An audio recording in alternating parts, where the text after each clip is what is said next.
Test. Test 1 2. Test. Test. Test 1 2. Test 1 2. Test 1 2. Test. Test.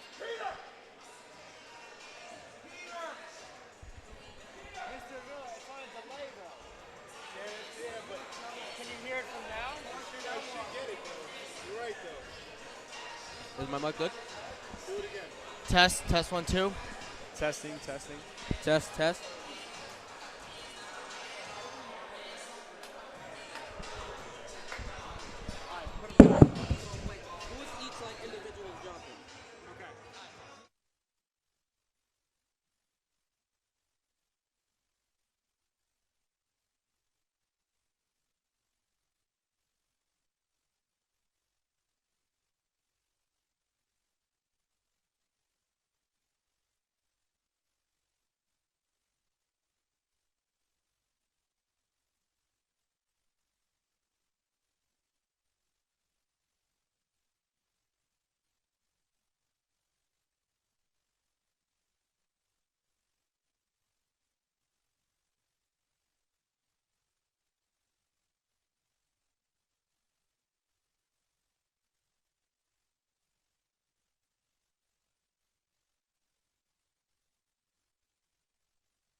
everyone, to the first annual Xavier High School Boxing Edition.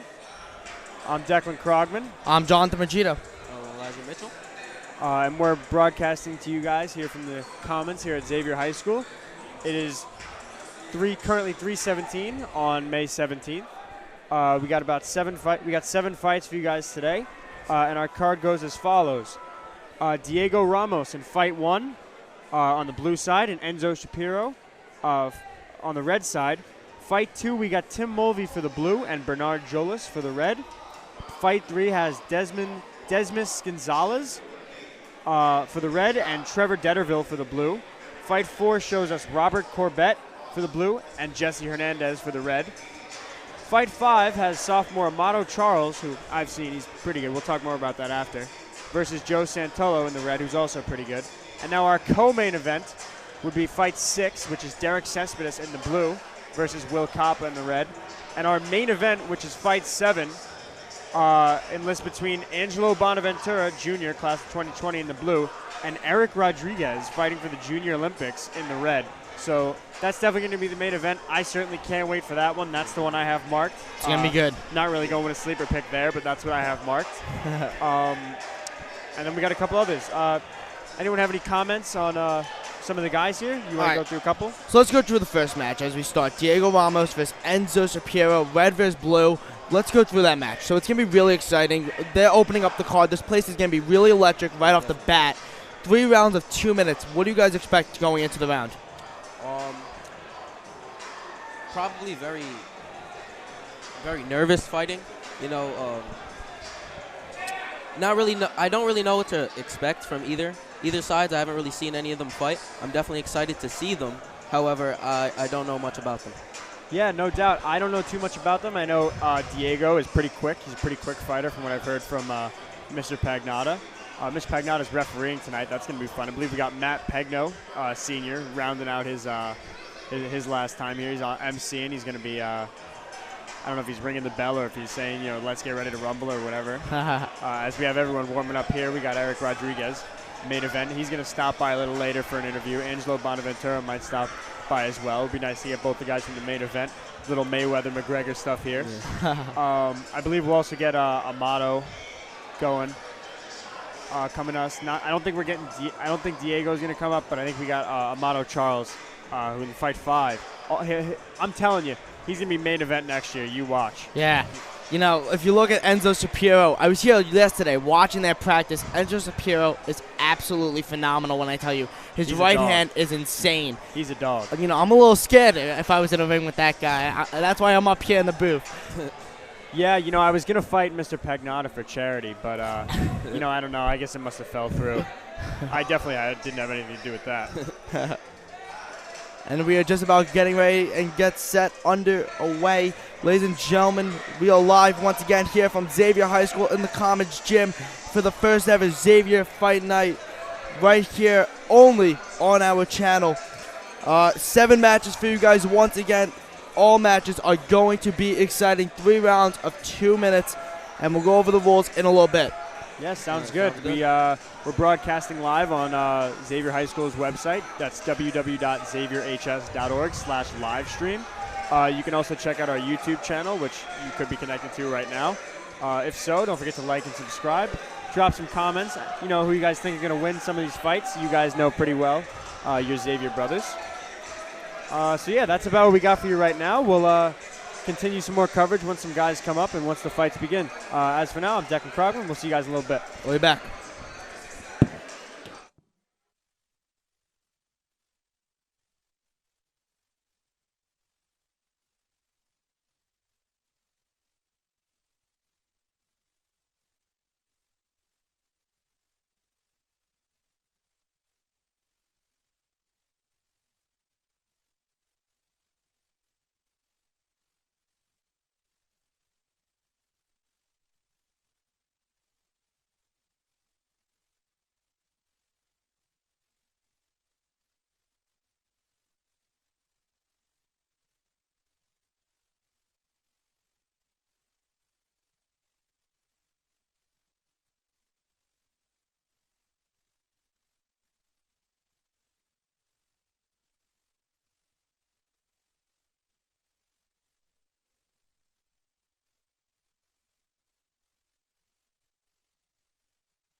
And we are live, ladies and gentlemen. Welcome back.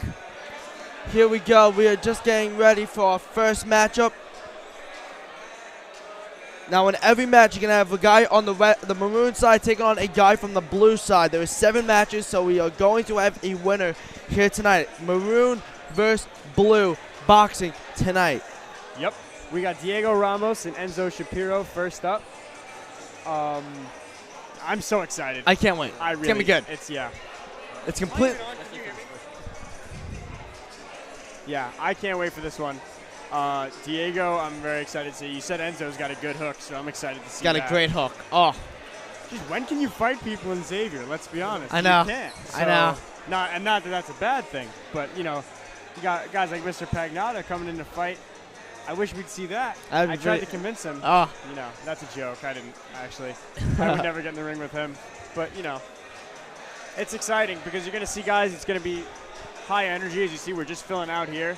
The whole commons is pretty much a standstill on the other side. I don't know if you guys can see on the camera, but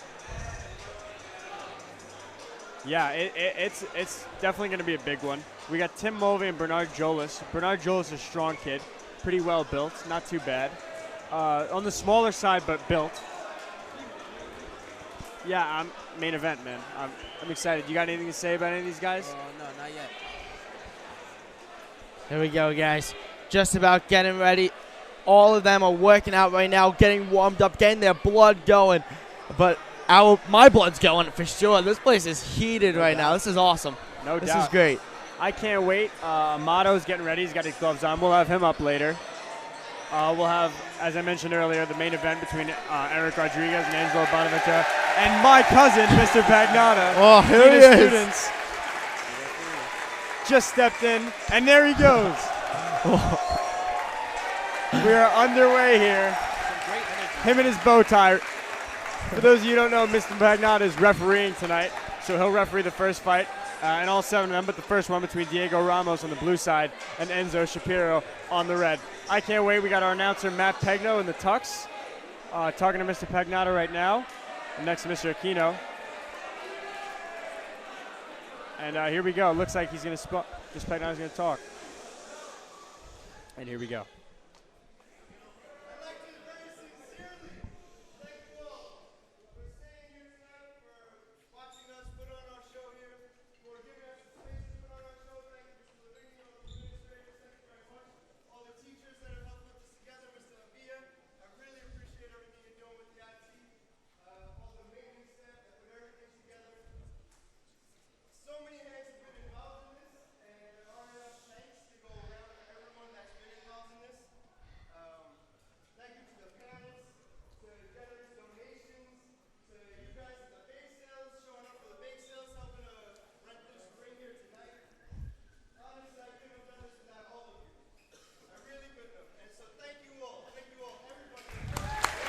Yeah. Here we go as Mr. Pagnotta makes his opening remarks.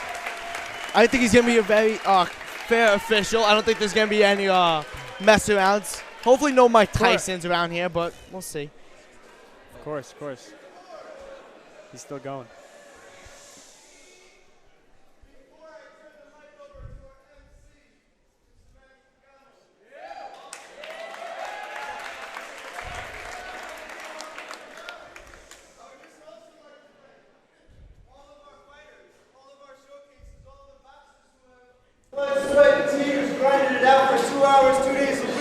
Throughout the entire year, there's no season in boxing. We do it because we love it. And we have guys that love it. We have guys that are putting out here tonight. So please, all positive support. Thank you all. Give a big round of applause. And I believe we're getting ready to go. First match, just about ready to finish.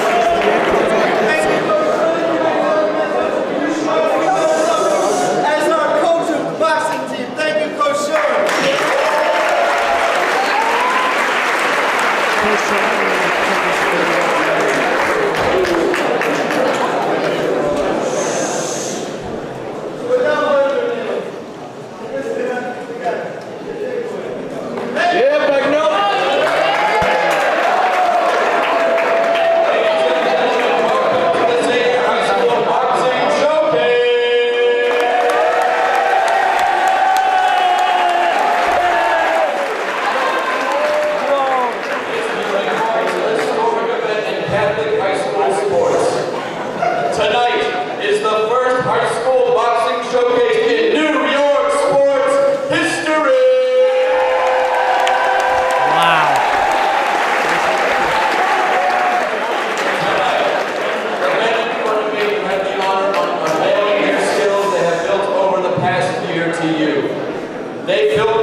Rumble, ladies and gentlemen.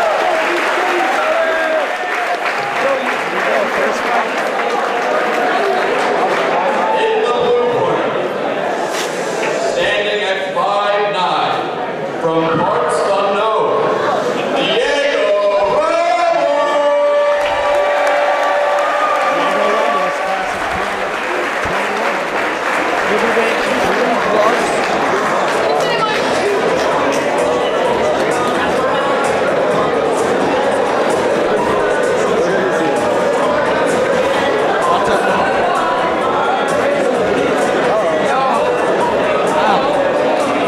I've been there a couple times, actually.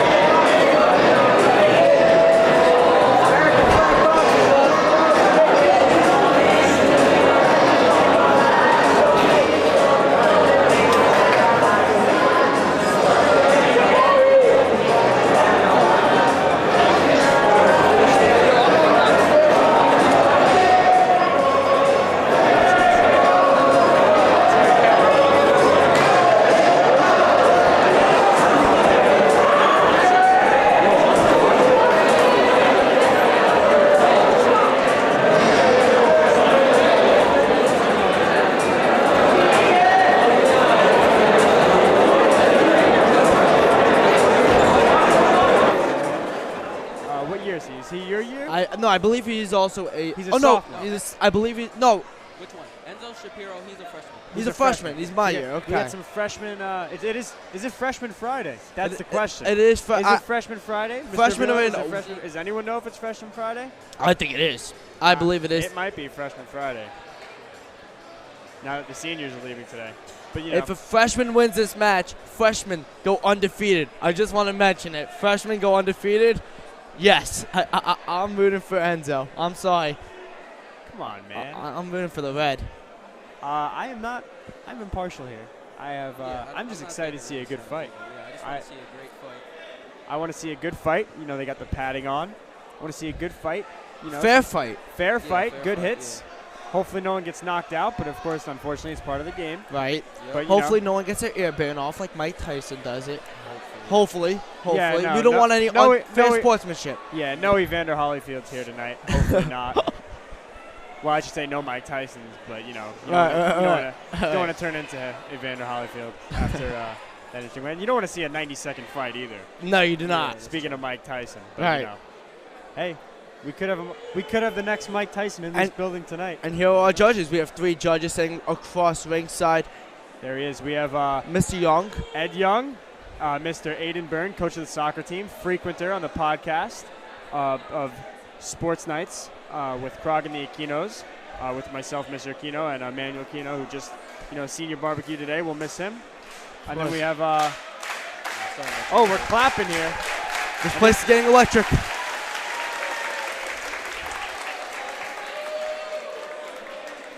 Electric as Coach Sean Marquez. Like I said, one of my favorite security guards. He's got to be up there. In the Raiders hat. Just about to unleash this. We got Des Van Dahl of the junior class ringing the bell. Start of every round. We got the wave going on here.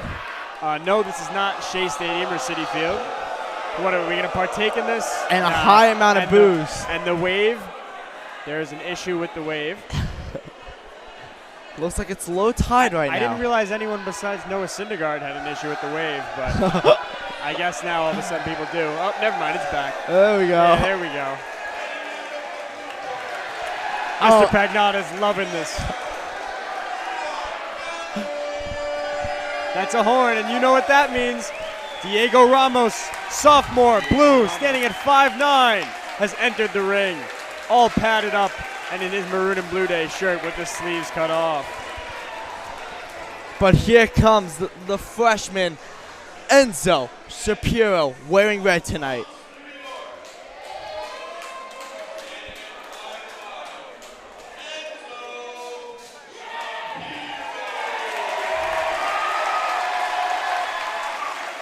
As he enters the ring. Based on their builds, I can tell this is probably going to be a very He is fast egging on the crowd. All padded up, and we're about to get underway. For those who don't know, Diego Ramos, sophomore class, Enzo Shapiro, freshman class. Enzo and I have a little joke going on. I know him as Wave Check. Wave Did check. you ever see his waves? No, I have not. Oh, you've He's never got the seen his waves. waves? He's got the waves. Even yeah. our boy Elijah over here. Wave check city. Wave checking them all out. Hopefully Let's get going. we- Let's they're check going out into this their fight, corners. bro. Here we go. And we are. Just about underway. The first ever match. Get ready. And here comes the first bell of the night. And they step up. Here we And go. there we go. Oh, missed right by Diego This jab. to go off. Ooh, jabs, no connects yet. Nice It's little off the uppercut. padding. Oh, left. And they get Inside. together. Oh, Oh, he's hitting the nearly a uppercuts. shot to the face. Good guard by Ramos. Ooh, just missed with the left hook. As they're moving around here.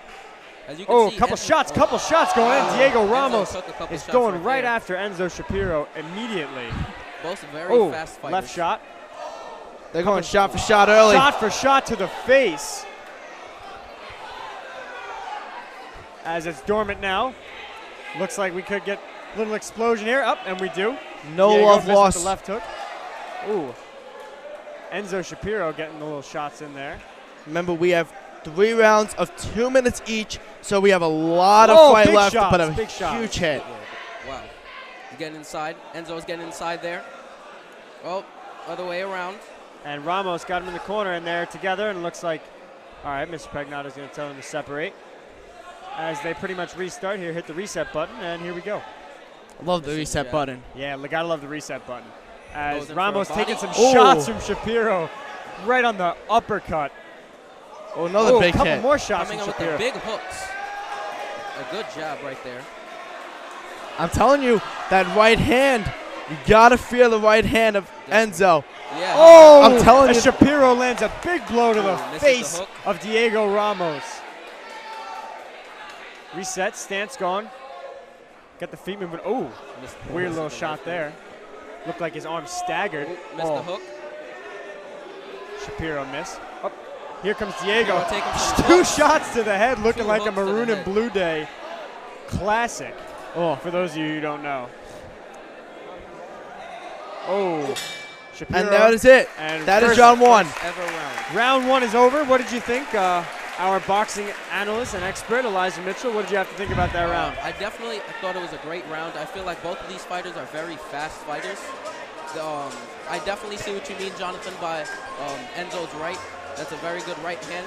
He usually sets it up with a good couple of jabs. They've both been, it's not like a one-sided fight. I feel like both have been putting Been in. very even, yeah. I They've see the same both been thing. putting in a good Absolutely. amount of You know, Enzo's right hand is really strong, and that's what's keeping him in it. It may not be may not be the height, and he may not be old as Diego. However, his right hand is absolutely phenomenal, and he's been nailing some shots. Diego at the last minute, though, really had a huge final minute, and he knew he had to do just that. Yes, just to switch the subject a little bit, we got Junior, one of my friends, Dallas Law, DJing over here tonight. We got playing some Jay-Z, Kanye, a little Watch the Throne, a little throwback here. Yeah. You know, we got it like that. Got a lot of faculty in attendance. Also, as Mr. Pagnotta said, shout out to all the faculty, parents, even the kids with the donations. The administration. Of course. The administration, donations. Everyone, it's here round 2. There we Mr. go. Pagnotta gets ready and bells rung. That is, and here we go. goes in. Oh, and this Immediately going off. goes in. Immediately. Enzo's going in with the left. Oh, Maybe a handshake Dodges before 3. this. jeez. They skipped a few steps. Diego dodging Enzo's shots. Standing arms length apart. Enzo's Shapiro really looking trying to to be get the in there with that aggressor. jab. He gets him in there. Oh, Shapiro with is the hitting him uppercuts and the upside hooks. the He face. gets in there. He's He got him trying in the to guard corner. it. Oh, and he Diego looks for has the to get shot. out. Diego's in Uppercut trouble. to the body. Into the corner. Got him stuck. He needs to move. He needs to get out of there. As they're Stuck wrapping together. up, they're gonna break it up. And He's Mr. gonna break it Pagnotto's up. breaking it up. Pagnotta's going to have to break that Oh, one. looks. Oh, and He's talking to them, making sure to keep it clean as they bump gloves. And Ramos going up. Oh, Enzo Oh. left hook to the Almost face. knocked him down there. Wow. Almost. And another A one. lot of Hooks shots right are there. being landed. Exchanging shots, both of them. Ramos rebounds and he's hitting them. Diego's now. definitely trying to take this one back.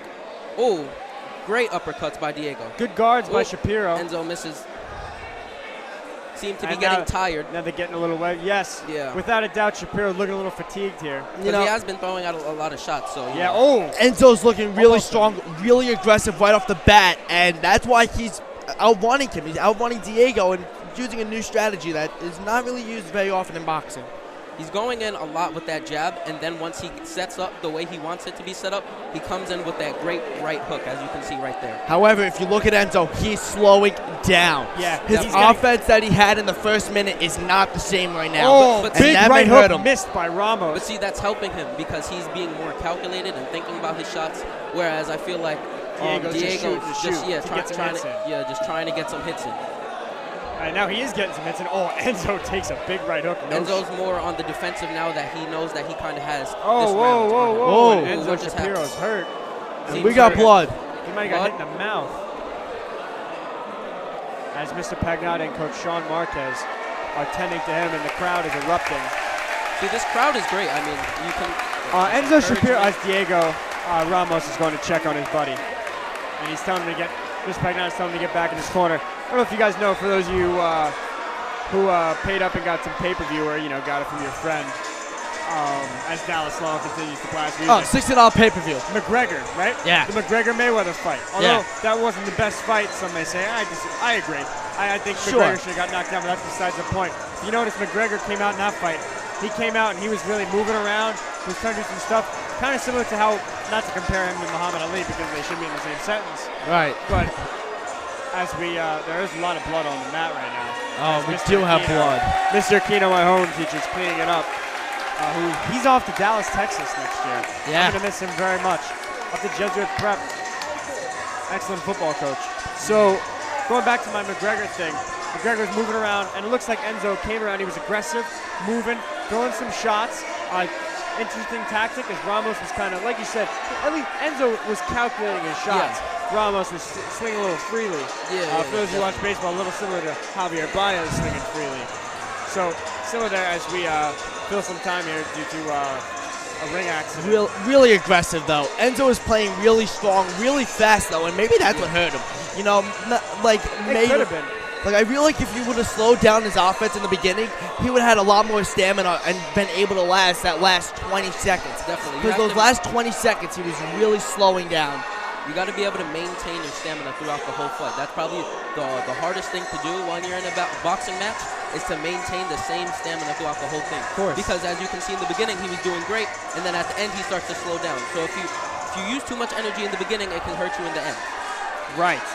And now, I hope not only did he use this to get healthier, to get better, to clean up his face a little bit, but I hope he uses this as a breather. I hope he drank some of the, well, maybe not drank, 'cause, you want to spit it out. But I hope he uses his little time to get unfatigued, to maybe get rested, and Some time to breathe.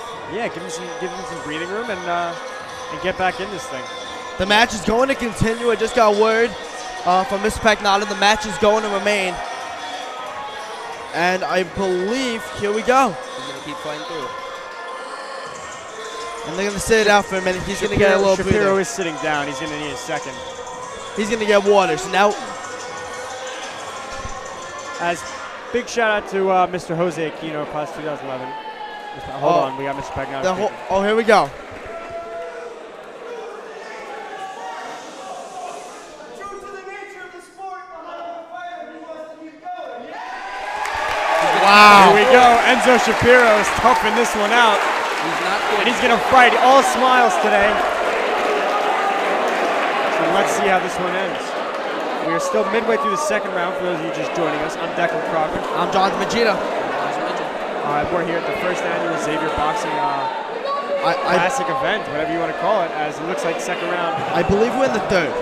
Because We're in third the round. Third round. Third We're round. starting the third. Third round. Okay. Third This is and the final. final round. That finished the second round on the injury. The injury ended the They round. decided to revamp it. Here's Right. the third round. And here we go. Yeah. Ramos. goes in Oh, for the- Enzo. Enzo coming off. Enzo's coming Enzo's back aggressive coming back again. for his revenge. Diego free Going swinging. inside, Hit. he's throwing the hooks and the uppercuts towards the body. He's trying to work on that body, whereas Diego is more focused on the head. Yes. Enzo's working the body. He's working whatever he can work on. His head, his body, whatever. He's changing it up. However, Enzo's still keeping that very quick momentum and trying to dictate exactly where it's going. Enzo's moving his feet a lot. I noticed Diego's a little still in his feet as he just gets clocked. What a right below shot. the neck. This is great right there, but it's okay. He gets that. Positions himself. Great shot by Enzo. That's some points that he'll get back on his side. No doubt as you see the judges writing stuff down. Yeah. Oh, and here we go. Enzo coming back a new man. After getting rid of the blood.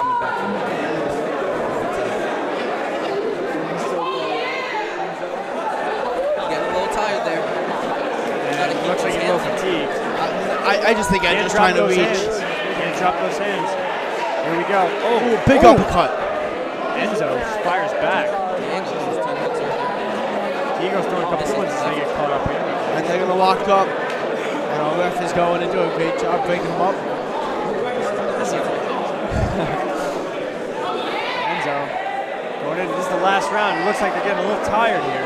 Well, I'd be tired. I'd be tired doing a minute in this ring. Of course. Yeah, he gets tired, especially. Whoa! Some shots from Ramos as he pushes him away from Shapiro. And he goes for the left. A couple little subtle he gets a jabs huge here. shot. That's a big shot. Oh, Enzo is looking to go for the home run. The home run almost went. Enzo's trying to get him up on those ropes right there, but Diego's fighting back in the end. That's it. Oh, here we go. Oh. And that seems to be the end of the touch fight blood, as they're Diego gonna hug it Ramos out. and Enzo Shapiro hug it out. Nice moment there. That is the end of our first match. We are going to be getting the results, the judges' results coming up from you guys in just a moment. But what a great match. Let's go through the booth. Who do you think won? Elijah, go first. Personally, I'm going to go with Enzo Shapiro. I feel like he came very strong in the beginning, put in a lot of hits, put in a lot of work, came back, gave himself a minute, took a break, he took a hard hit, he came back in and came for his revenge, and I feel like that's what did it. All right, go ahead. No, you go ahead. All right, sure. I'm going to go. I'm sorry. I'm going Diego. Diego Ramos was great. Sure, he wasn't as quick, but you don't have to be quick in boxing. Boxing isn't only about your feet. It's about your punches, and he had the strongest punch of the night, and that's why I'm going to go Diego. It's not always about strength, though. It's more of a middle ground. You have to be able, because if you're too strong but you're too slow, it'll mess you up. If you're too quick but it's not strong enough, it's useless. Right. Okay. So I guess I'm playing tiebreaker. You're the tiebreaker. So it was a close fight. A sophomore versus freshman. Blood was shed. That being said, blood was shed a little jab. His face might have got worked around a little bit during that time period. Sure. But I'm going to have to go with my boy Elijah here. I'm going Enzo Shapiro. Here comes the I thought he results. fought more consistently, even though he got a little fatigued. I thought he landed more jabs, got more points for himself. But we'll see what the judges say. Here comes our ring announcer. And Matt Pegno's coming up. It looks like he's going to get the results from the judges, or we can have the judges themselves speak. No, I think Matt Pegno's going to make it. And then the refs can raise the hands. Absolutely. And then Mr. Pegno will raise it. Who is the announcement? first winner of the night? Will it go to maroon versus blue? That's the story of tonight, ladies and gentlemen. Maroon versus blue. Here are the results. Here we go. After 3 hard-fought rounds, by split decision, the winner is Enzo Shapiro. Wow. But as you Enzo can see, Shapiro. Diego's laughing. It's all good sportsmanship, you know. That was a tough fight. It was a close fight. Enzo Shapiro with the win. Definitely no clear winner there. That was close. It was a hard fought fight. Now I'm happy to announce that we have our boy Amado Charles, who is fighting the 5th fight today. We're just gonna get him in, have him as our guest before the 2nd fight between Tim Mulvey and Bernardo Yola. Amado, happy to have you here. How you feeling? I'm glad, man. I'm excited. Sophomore. We're going up tonight against Joe Santoro on the red. You're rocking blue. How do you feel about this fight? What do you feel your strengths are, your weaknesses, and I feel good.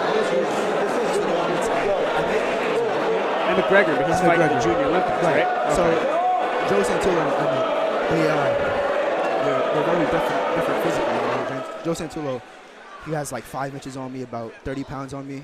But I'm looking towards to getting in the middle, using my jab to get in the middle, work on some head movement, Right. and hopefully I just hit the body, chop him down. And if I'm effective with those body shots, and I'll just come up top over to the head. What do you think you do when you work out and stuff like that that really makes you a huge competitor such as boxing? It's very important to work on running, because there's only so much skill you can acquire. Yes. But being in a ring with people watching you, you get so nervous that half of your energy is drained already with anxiety, sometimes fear, So you have to really work on your conditioning and just work on your power, your speed. Sure, of course. And you have to win the fight mentally before. Sorry to interrupt, Amato. We have the second fight between Tim Mulvey and Bernardo Yola being announced right this second. So we'll turn our attention to Matt Pegno and resume with you in a little bit. From Ramos, New York, standing 5'8", Desmos, Gonzales.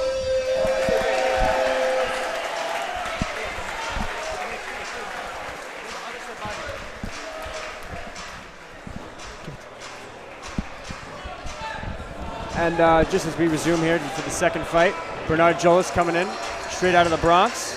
Or sorry, is this Tim Mulvey? Is this Tim Mulvey? Desmos No, Gonzales. it's Desmos. That's Yeah. Desmos. Tim Mulvey.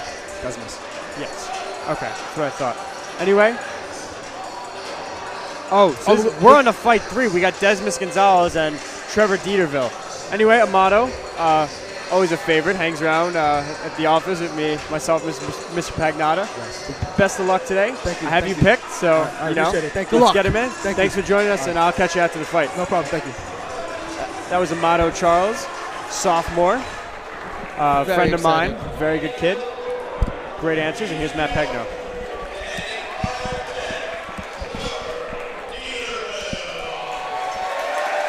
And here's Desmos Gonzales and Trevor Dieterville.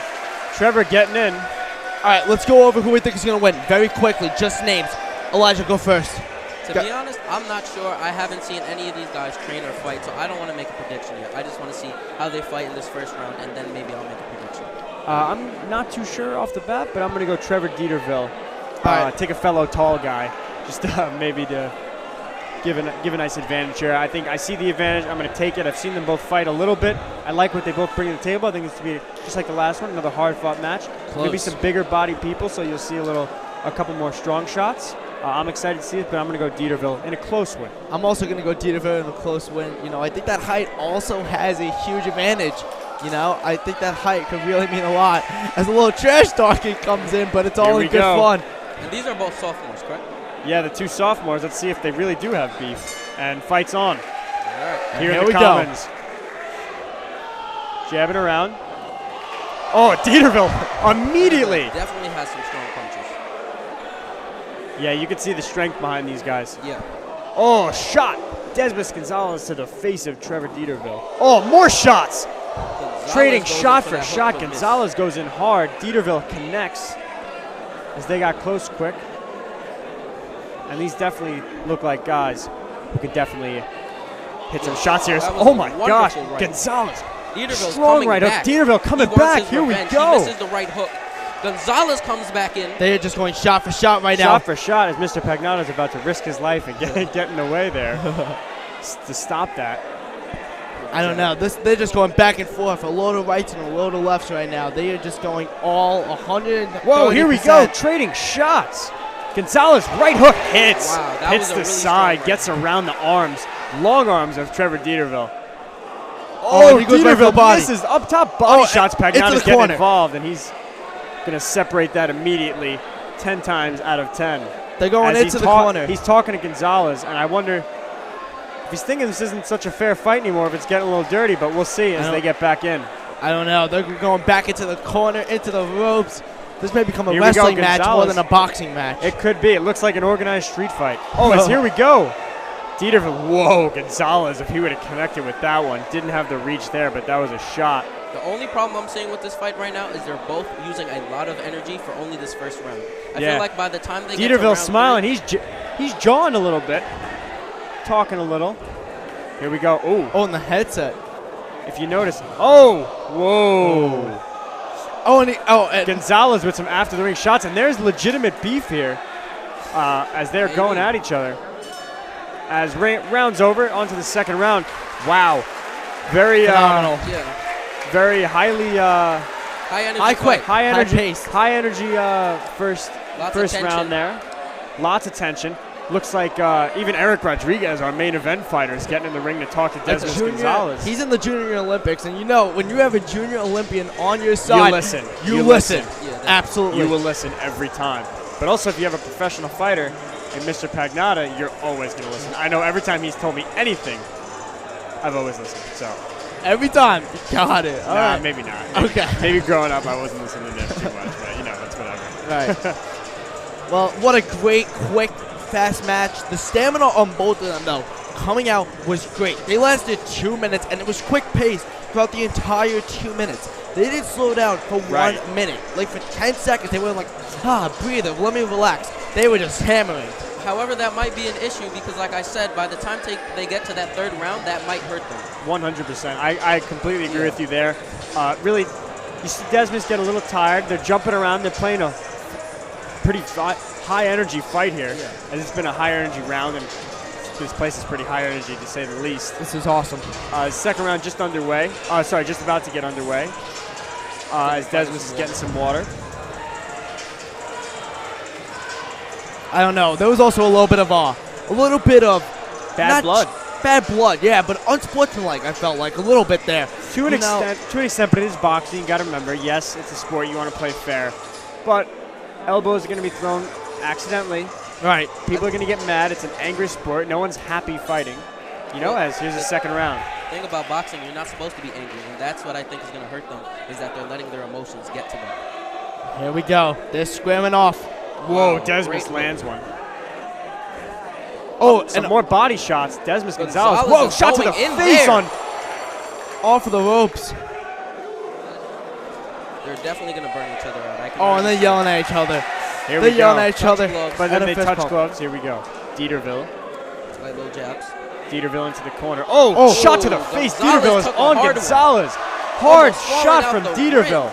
Gonzales is mentally phased. He doesn't look too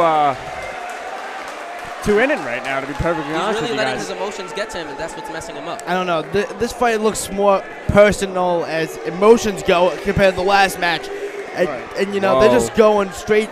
It's a grabbing, like headlocks instead of actually Here we go. punching each other. Dieterville's hitting him in the face. Yeah, it's turning a little bit into a little bit more wrestling, a little more than boxing at the moment. See, We'll see. Dieterville seems to be a lot Whoa, more Gonzales. Oh, Gonzales shot to the face. Dieterville gets him off with 2 shots of his own to the shoulder. Dieterville's a lot more defensive, waiting for Gonzales to come after him. True, and I feel like in the first round it was the opposite, and now they sort of Yeah. switched tactics. But still, very aggressive, very high stamina. They Yeah. came out very Gonz- strong, and Gonz- there's still that high stamina. Gonzales is running all over the place. Whoa, Dieterville misses a huge undercut, and Pagnotta's getting Gonzales under telling him to control calm here. down He's a telling him little to calm down. He's really getting mentally phased. And this is one thing, if this was the UFC or if this was a professional fight, I'm curious what the weigh-in for this one would look like. Because Ooh, as Gonzales keeps his takes one. left hand on there, but he takes a shot. And this is really getting interesting here. You can see he's getting very tired. I don't Whoa, know. shots by Dieterville to the face of Gonzales multiple times. And that's it. That's the end That's of the all round. too. And Mr. Pagnotta jumps in at Gonzales immediately to make sure there is no contact or any funny business after the whistle, as there was in round 1, and as there probably would have been Oh, what a phenomenal had he second not round. jumped in. Oh my gosh, this That is was- a great fight. This already has the intensity of maybe a fight number 5 or a co-main event. This is getting interested. The crowd starting to get into it. I believe that as the night goes on, they're gonna get even more into it. Oh, this place is going to be electric very soon. If this is how it's going to be all night long, we have a great show for you guys tonight. Yeah. What great second round that was. I think it was better than the first round, you know? It was great. Oh, so 100%. much better. I think And- so far this is a much faster fight than the other one we've seen. Because And the- both and of the- them are going quick Yep, stamina. and the people in the stands here are in for a treat. This is a much faster fight. And yeah, if you look around, everyone's into it. No one's got a blank face on, unless like you have a term paper due on True. Monday, like Yeah. myself. Doesn't matter. It does, but I'm not talking about it. Anyway, in terms of this fight, who do you, Elijah, our boxing expert and analyst, who do you think's gonna come out on top, and who's on top at the moment? I'm going to have to say Dieterville, only because Gonzales is really letting his emotions get to him. 100%. He's mentally phased to the core. if he is able to control his anger and maybe calculate his shots a little bit more rather than just letting his anger take full control, he can definitely come back. But if not, I think Dieterville is definitely going to take this one. Absolutely. And here we go, the final round in our second match, guys. Ladies and gentlemen, this match has been all out. It's been a war, but they're going to hug it off to begin. However, in the next 30 seconds, they're going to be punching each other, so I don't know if it's going to be hugs for long. Yeah, that being said, their hug there, I don't think that's going to hold up throughout the rest of the round, but let's see. And round 3, the final round until the judges' decisions. And I don't know how the judges are going to go, but here we Desmond Van go. Dahl rings the bell. Here we go. Oh, a shot immediately to the face of Gonzales. Move around here, a little silent, more silent than it's been all of the match. I think they're just trying to let him focus right now and trying not to really distract the two competitors in the ring as once again the official breaks up the bout. Wow. Pagnata's a great referee. Oh, of course he is. He's a professional fighter. He's known this. I mean, he comes in Dieterville, very a couple quick. shots to the face. Dieterville is just going for home runs right now. The hammer. It was interesting because they both started the third round a little more on the defensive, and now it's starting to heat up a little bit. Dieterville is just going. Whoa. If you look at that right arm of Dieterville, he's aiming for the face as Trevor is just being really dominant. Gonzales, on the other hand, is playing more defensive, which is unique and not as aggressive as far as points go. Right. It's silent at the moment here as they're both getting underway. This place is Oh, getting here we heat go. up fast. So much for silence. And they hold up. Oh, and an after the extra whistle shot. shots. Gonzales could lose. He could be losing points for that, to be quite honest. That could hurt him. I believe they would call it in the Mike Whoa, Tyson that's a fight shot. as -2. Dieterville's fighting out back. He's coming right out that corner. Here we go. Back into the up corner. against the ropes. Whoa! What an uppercut to the uppercut. face of Gonzales. He is none too happy as that was borderline late. Yeah. Wow, what a shot. As Dieterville gets in his corner. He's a little fatigued too. But feel what like a Gonzales, Whoa. like I said, Gonzales is angry. he's You coming can in. tell. Oh, and he gets another quick right in there. If you're just looking at Dieterville, he's playing really aggressive and executing his shots very Whoa, well. Gonzales almost flew out of the ring. He is. Oh, and Pagnata's grabbing him by the head. Whoa, he is running up to him. What is going on? Into the turnbuckle. Wow. Trying to kill each other. This is definitely a. Dieterville definitely has to keep those hands And that's it. That's the way third round. after, as he fires a shot. There's your third round. And that's the end of the fight, and I wish we could have that one back to watch one more time because that was high intensity, high emotion filled. Oh, look at He this. knows he won. He thinks he won. All right, let's go across the board very quickly. Just names. I don't, so we can get the results and actually get the anticipation. Good. Elijah, go first. Who you got? I feel like Dieterville did a really great job of controlling himself, keeping a good mindset throughout the whole fight and not letting it get to him as if he was in a regular street fight. He remembered he was playing a sport, it's all fun, and he didn't let his emotions get to him, and I feel like he definitely took this one home. So I got two words for you. Trevor Dieterville. There's just nothing more you could say about the fight.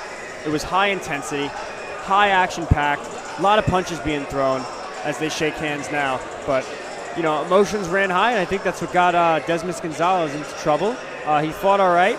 I just thought Dieterville had a little more in it. He used his reach to his advantage and landed a couple more shots. A lot of punches thrown, but I'm going to give this one to Trevor Dieterville.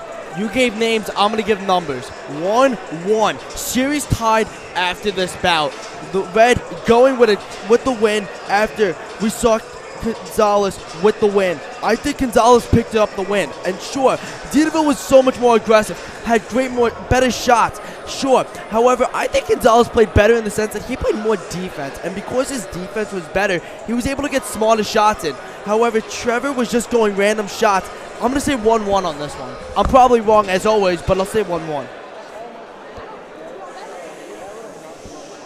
Here are the results. These two players are rugby players in rugby season right now. So though they showed out pretty damn good, pretty well, they're not in training at this moment. And so all of this has been built up from the start of the year and been put on hold since March or February when rugby started. So for a little extra hard that they gave, Rugby brothers, what a match. And wow, Definitely a lot of hardness being And the winner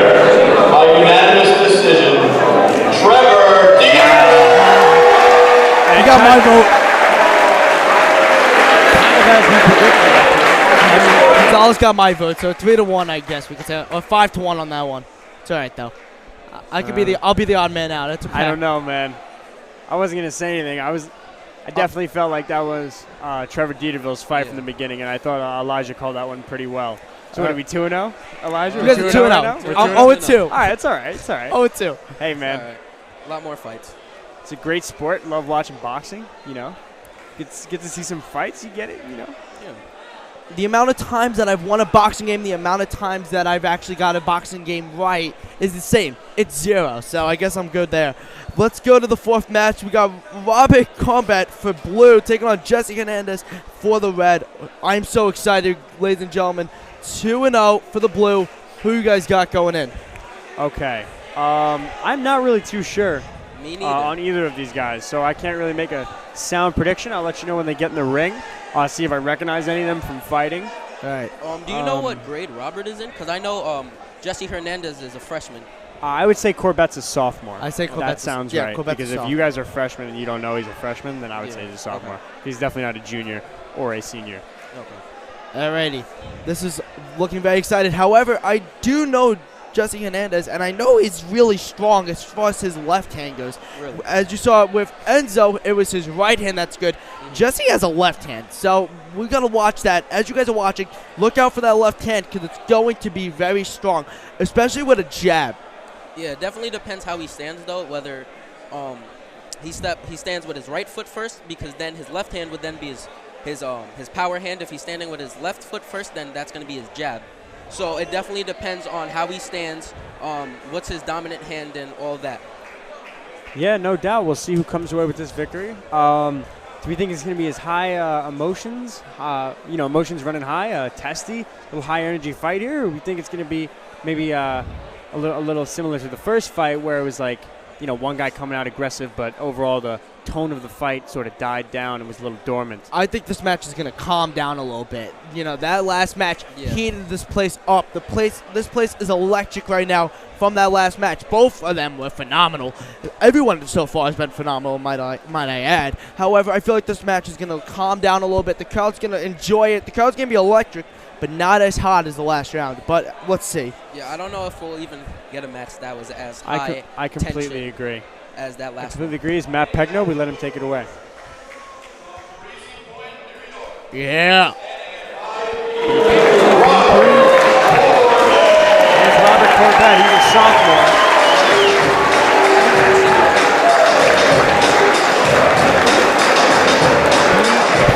That's it. Drop it on. Yeah. I have family in Breezy. You know what? I'm not going to argue that. I can't go off for skill anymore because I'm 0-2. So I have to go You got to off try something. I got to try something. Just listen to Elijah. All right, here we go. We got the right corner.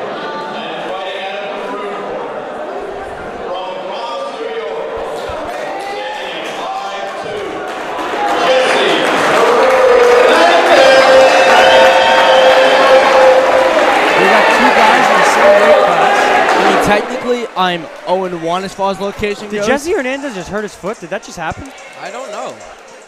I hope not. That would definitely mess him up. Yes, he did. Just look at the left foot of him. Pain. He's in pain. Look at No, his left it's foot. right foot. Wait, No, what it's his left foot. Wow. Yeah, he definitely can't He fight hurt his like left that. foot. He is in a ton of pain. He'll get knocked off his Hopefully this fight moves on. Just to give you a little background, Jesse Hernandez is 5'2", and I believe Robert Corbett is 4'11". Wow. But I don't know. This is not. I don't want a match to be canceled, especially of an unrelated injury to the boxing itself. feet. Yeah, that would be terrible. I think he hurt himself getting He did. into the ring. Yeah. The ropes, man. Who knew they were so sturdious? I'm telling you, the ropes are actually more physical than you think. That's why when the ref has to get involved off of the ropes, because the ropes could actually do more damage. The boxing ring may look like it has a little give to it, as if it was like sort of a carnival type thing. Oh, we're good. But it's not. It's hard. Quickly, Elijah, what's your pick? I'm gonna go with Robert for this one, just because I've heard that he's an amazing fighter. However, I've never seen Jesse Hernandez. I'm gonna go Robert Corbett. Hey, I got a 3-0 right now. Touch gloves. That Good means sportsmanship. if I'm Wow. wrong, Here we go. jabs Corbett straight gets to the 2 face. shots in immediately. Whoa, he gets Wow. knocked off his rocker there as he's coming in heavy. Joe, I'm sorry. John, what was your pick? I had BP, so I got Robert also. Oh, yes. See, Robert's jabs are amazing. He just keeps hitting them, right? Like, he just keeps connecting them. The and left he's coming hand. in fast. He's Robert. coming in quick. Left hand jabs. Robert's stronger than he looks. Yeah, definitely. Height doesn't measure heart. For those who watch baseball, know Marcus Stroman from Long Island, pitcher for the Blue Jays. Height doesn't measure heart. Hashtag HDMH. One thing I can definitely say about this fight is they both are very quick fighters. They Yeah, have very amazing fast kids. speed. I would say Corbett has an advantage in speed, especially after Yeah. whatever just happened getting into the ring. Jesse Hernandez is playing it a little subtle here. He's not really going after him. Oh, He's stuck in Corbett the is. corner. Oh, Corbett is He let him huge. get out the corner, though, That left which is hand surprising. to He the keeps hitting him. left hand. Hernandez was is pretty very strong. defensive.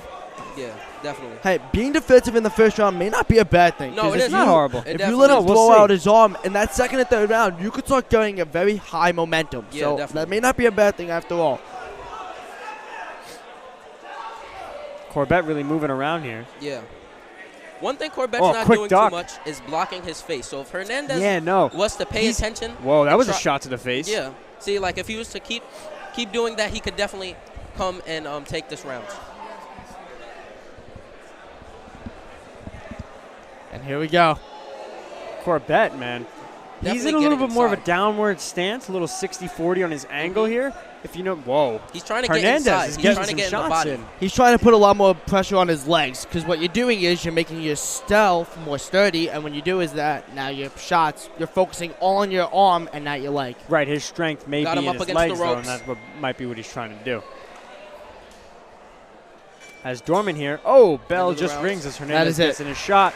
Interesting round, a little quiet. Corbett came out firing and then slowed down. I would think Corbett has a slight advantage right now. Elijah, what about you? Definitely has a slight advantage. He's more on the offensive. So I'd like to see if he's able to continue this stamina in the third round. If he is, he's definitely going to take this one. However, if he burns himself out, then Hernandez might take this one. So it's still up for grabs. That's right. So we will see in terms of round 2 as we hear Meek Mill blast through the speakers. Shout out to our DJ Dallas Law, who's been DJing all afternoon, even I would say 2 hours before we even got here. Look at this. We have dancing in the stands. This place is electric right now. Fortnite dances in Wow. the stands. You know what? Fortnite. It's a video game. That's it. Really? What's that? Fortnite. I've never heard of it. Oh, okay. Is that like DS? I don't know. I think it actually is on DS. I wouldn't be surprised. But Yeah, it anyway, might be. I don't know. let's not talk about video games. Let's talk about boxing. The first ever Xavier boxing event here live, streamed. I don't know. You can't say. Here we go. We're gonna Round find 2, this- Corbett Hernandez. Oh, Gloves. they touched gloves. Lights, camera, Oh action. no! Oh no! As So Hernandez gets said some he shots wants in. this one. He said, I'm coming in and taking this round back. Yep, Hernandez more on the offensive here, but still, so is Corbett, and it's a lighter version of last fight. A quicker, less powerful version of the last fight. As they're squaring off, and Corbett trying to get a quick left in. Corbett, and he does. Amazing left hand Corbett to the face. right across And the again. Another face. one. Wow. He has an amazing jab. I feel like that's his Oh. best punch right there, that jab. He goes right into the rope. Oh, wow. Corbett to the down. ground. See, Corbett has to calm Slam down to the ground. He said, let's go, though. He's ready to go. He doesn't care if he goes to the ground. He will come back up. That's BP for you all the way. I don't know. Yeah, Bobby Corbett, man. Hangs out in Mr. Meltier's room. I know who he is. He's really throwing that left. Whoa. He's really throwing that left. Wow. Throwing That's a lot an of amazing lefts. left. He's got more speed than He should he's given switch it up credit a little for. bit. He should probably start throwing some rights. Set it up with the left and then come in with a powerful right. See, But, Yeah, you could tell yeah. he's definitely a lefty. He's Yeah, definitely a lefty definitely. fighter. See, if you were Jesse, though, you should be watching that left and not really Yeah. focusing on his right because he's not really using his right, more as a block instead of a charge. So if you were Jesse right now, you should be watching that left hand and blocking the left and then going in because he is not using his right at trying to all. counter. That's Right. a great idea. You definitely want to counter when you're able to figure out what your opponent's special punches. Right. And definitely Here we go, that left there's jab is just little- his. And He's they're going slowing in down. for the body. Oh, they're getting tired now. You could tell Hernandez is gasping for air. Oh, as he gets hit right left side of the face. He got to keep those hands up. That's his issue. He's not really keeping his hands up, and he's trying to be defensive, but if you're going to be defensive, you got to block that face. And Corbett just now was trying to actually play more offensively, Oh, trying and to set round 2 himself is up. done. Corbett playing really smart there, not only just going straight aggressive, randomly throwing shots, Yeah. but he was setting himself up, looking for an opening, and he actually found one as he went into the far left Found a lot corner. of openings, Sort of like actually. he took, not that he took a round off, he took a little bit of a breather here. Yeah. And gave himself a second A mid second to 10 breathe second, there. 10-second timeout. Yeah, this is interesting now because we have a little bit of a. This is a weirder fight than we've seen. A little different in Yeah, terms of definitely. speed, in terms of landing Their shots, stance, taking shots. One guy going overly aggressive, the other are literally the complete opposite. He might have thrown five hooks in the first round. In terms of the second round, who do you guys think won that round? Who do you think has the advantage right now? I'm still going to stick with Corbett. I feel like he has been landing a lot of those left hands. He's very quick, and he gets inside, and he's an offensive fighter, but he's a good offensive fighter. He's not just throwing wild punches. He really knows what he's doing on offense. Yeah, I'm going to have to agree there. I think Corbett has a slight advantage. This one's a toss-up, though. It can go any other way. Corbett's doing a nice job of playing smart. He was aggressive at first. Not a lot of punches have really landed in this fight at all, even less than the first one. Absolutely. Most definitely. So we'll see if that changes here in round 3. And I would say whoever lands more punches in this round could come up with this win. And here we go. Seems like As Hernandez is ready. keeping his Third and hands final up. round. He needs to do that whole round. And Crowd cheering. Last round of the third fight of the afternoon. Jesse, couple shots in the face, and Jesse is coming out. Hernandez. Jesse's landing shots in the face, and Hernandez. Corbett is on the ground immediately. Gets back up as if it didn't happen, and was ready to fight. Now here we go. But if you're the judges, you know that Jesse is coming out really strong. Jesse's knocked Corbett down twice now, and that's a momentum switch here. Yeah, I don't know. The switch went on, the third round Oh, switch. shots to Corbett's face, and this match is Jesse's changing definitely coming back. immediately. However, I think Corbett still has a slight advantage. He's still getting a couple shots in, even though it looks like Jesse is going big all the way. Corbett is doing just fine. Watch that left hook that he tries to sneak in every once in a while. Oh, here we go. Whoa. But he's trying to sneak it in. He's not connecting, though. Hernandez is connecting more at the moment. At the moment, yeah, I definitely agree that Hernandez is really connecting the most punches per this round. I wouldn't say the first two, but this one, definitely. Something that's a changes big about it, shot. though. But Corbett is really off balance today. I Yeah. wonder if it's his sneakers or whatever. However, he got a huge shot to the nose just now, so I don't know. Oh, there's another one. Wow. Okay. And another one. The issue is Hernandez, he just burnt himself out. Now he's tired. He can't keep his hands up. Whoa. And now he's catching a bunch of left hands from Corbett. That's the issue. Another one. Corbett is throwing some shots. Oh, and whoa. Not Corbett to the stumbled left. off there. Not to the left.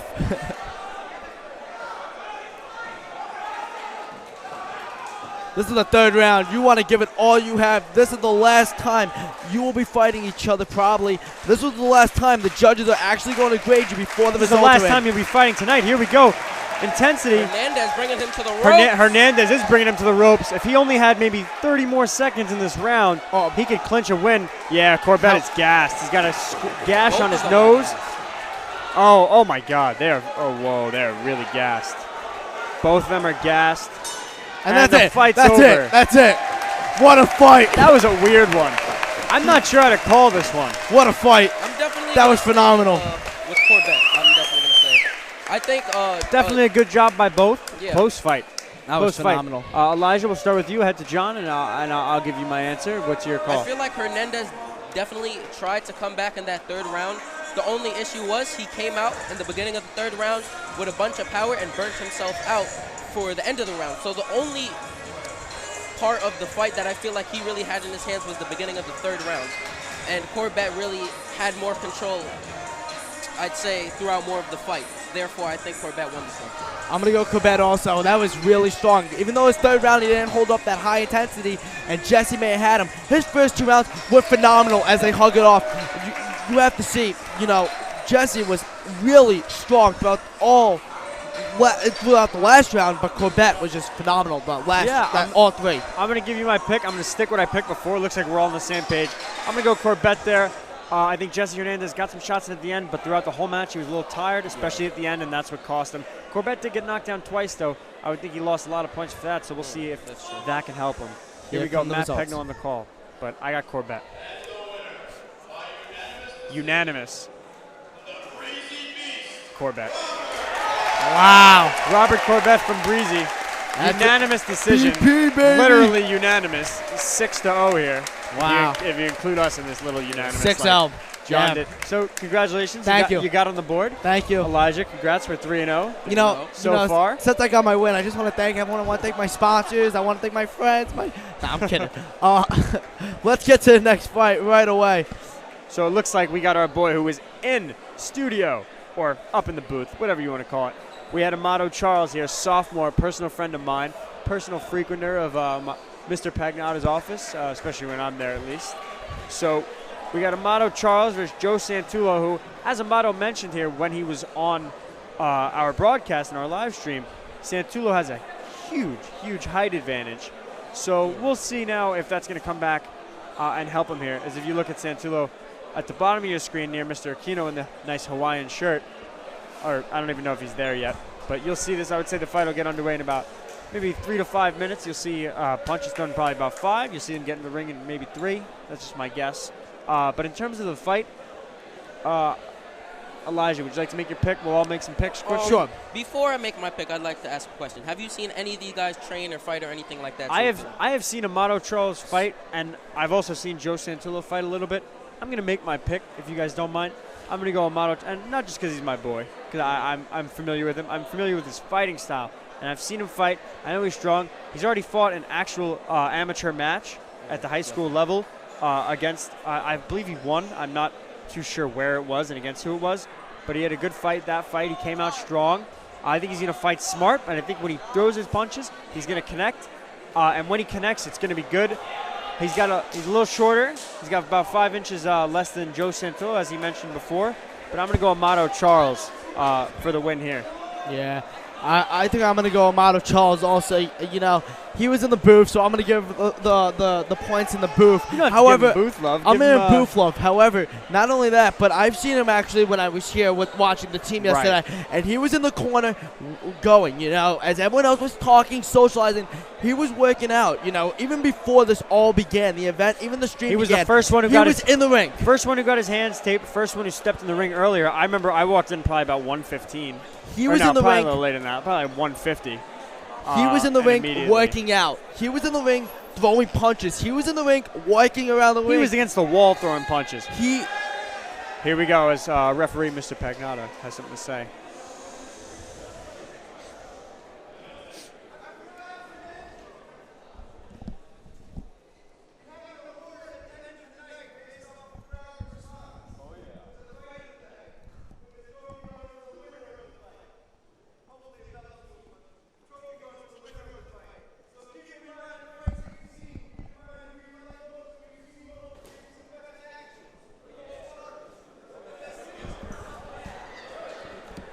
Wow.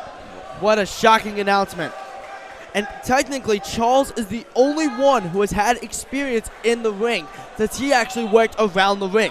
So that's a huge advantage also. He has fought at the amateur level, and he's fought before. He's no rookie. He's a vet, sophomore against another sophomore. I don't have money on anything, but if I did, I would have Amato Charles. He's my pick. And before Matt Pegno announces, let's let Pegno announce. Yes, his experience is definitely going to help you in this one.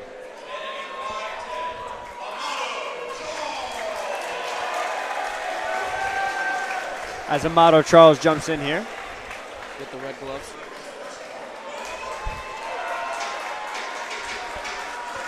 Seems excited. He's ready to go. As you see Amato warming up on the beginning. But as Mr. Pagnata mentioned, we will have a fight of the night based on crowd response. And I have to say, so far, our fight of the night had to be Trevor and Desmos Gonzales, even though it was a unanimous decision. That had to be our most exciting fight in terms of crowd response. And I just want to add a side note before this. Here we go, Matt Pegno. Right.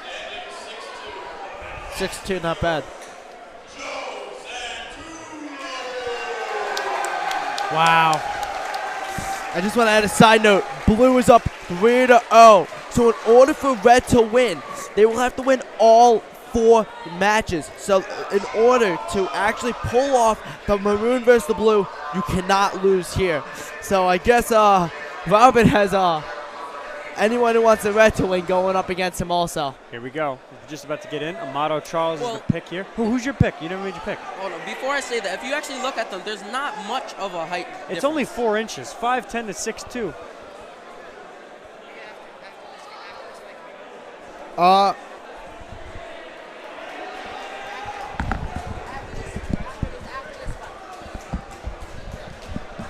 actually have to head out. He's gonna go. You guys are gonna do the main event. Okay, so first round starting. And here we go. Here's touching Charles gloves. touching gloves as Santullo getting some hits in. Santullo gets some hits on Amato. Amato, a fan favorite here at Xavier High School, as you can see from the crowd chanting his name so far. Whoa, Amato with a big shot. Okay, so Left hook to the face. You can see Charles. He has a great blocking. Wow! Amato He is gets down knocked immediately on the the shot ground. from Santullo.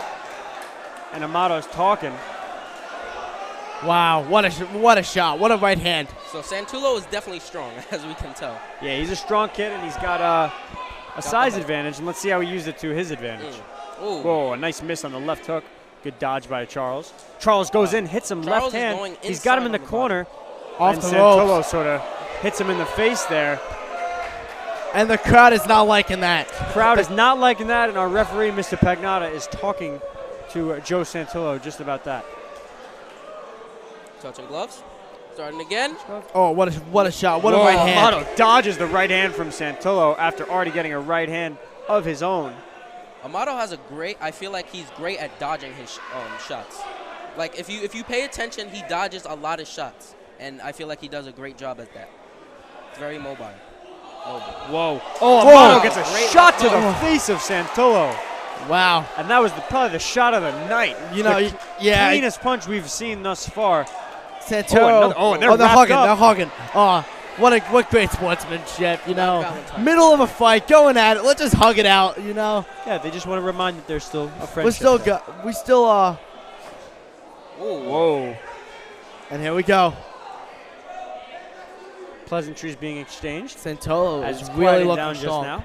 Santullo really looking strong, you know. Even though he may not have the height advantage, he's getting his shots in it, and his shots are actually more accurate and landing better. Oh, round's over. And he gets the last shot. Santullo goes to get a shot in, and Little extra Amato credit. is jawing, and Pagnotta pushes him away as Amato Charles was jawing at Joe Santullo. All right, Elijah, our boxing expert / analyst. Your first pick. Well, we all made picks. Right. We both had Amato. Who did you have? You had Santullo? I didn't actually make a decision. Okay, that's fine. I think both of these fighters are actually great. I think it's not a one-sided fight. However, I feel like Amato Charles is a great defensive fighter in the sense that he is blocking a lot of shots. He's taking shots, but the shots he's taking, he's blocking, and he's dodging a lot of shots as well. Right. I'm gonna have to agree that I'm gonna say Amato had the big blow of the fight so far. Great shot there. I think he's up a little bit. Santullo hit him a little after the bell. Yeah. That being said, hopefully Amato, I feel he's a cool-headed kid. He got a little angry. I think he's okay now. I think he'll be all right. If he can not let his emotions get the best of him, he'll be fine thus far. Very close, but I'm going to give the edge to Amato. Yeah, I think I'm going to give the edge to Amato also. You know, he's looking really strong right now, and, you know, he's really just using his height as an advantage. Because he knows he has that height advantage, he's just executing all of his shots and really making sure that he knows what he is doing. And he's doing that really well, and he's going to pick up the win easily. And, you know, if you look at it, going into the second round, in order for Santullo to actually come back and get a win, he's going to have to play a lot more aggressive and, you know, try and get Charles down to maybe, you know, his stamina. And that's what it's going to come down to. And here we go. Round 2. Amato Charles, Joe Santullo. For those of you just joining us. I'm Declan Krogman alongside John Magia and Elijah Mitchell. Ooh. Santullo misses with the left hook. As they're quick little jabs. Nothing crazy. Oh, Santullo misses. Amato ducks. Amato Charles with the hit to the face of Joe Santullo from the left. Face guarding here. Oh, Amato dodges, evades. Amato, a couple shots to the face, and now Amato's getting shot. Oh, body shots on Santolo. Here we go. Amato had him up against the ropes. He put in a couple good shots right there. I feel like Santolo, he really needs to connect his shots because they're powerful, but if he can connect them and get a good hit, that's when he'll definitely, I feel like, get the upper hand in this fight. Until then, I feel like Amato. Whoa, here we go. Santolo getting a lot of body shots, a lot of face shots in, excuse me. Wow. And Pagnato's going to break this up immediately as Amato Charles was in a borderline headlock. And a little momentum change here, and we'll see how that holds up in the coming minutes. Charles was really strong just now. He put him into the corner. He puts into the corner. He used his height as an advantage and his power, and that's what's really it's going to come down to. Height, stamina, and power. And Charles has all three of those things, so this is going to be easy. And look, once again,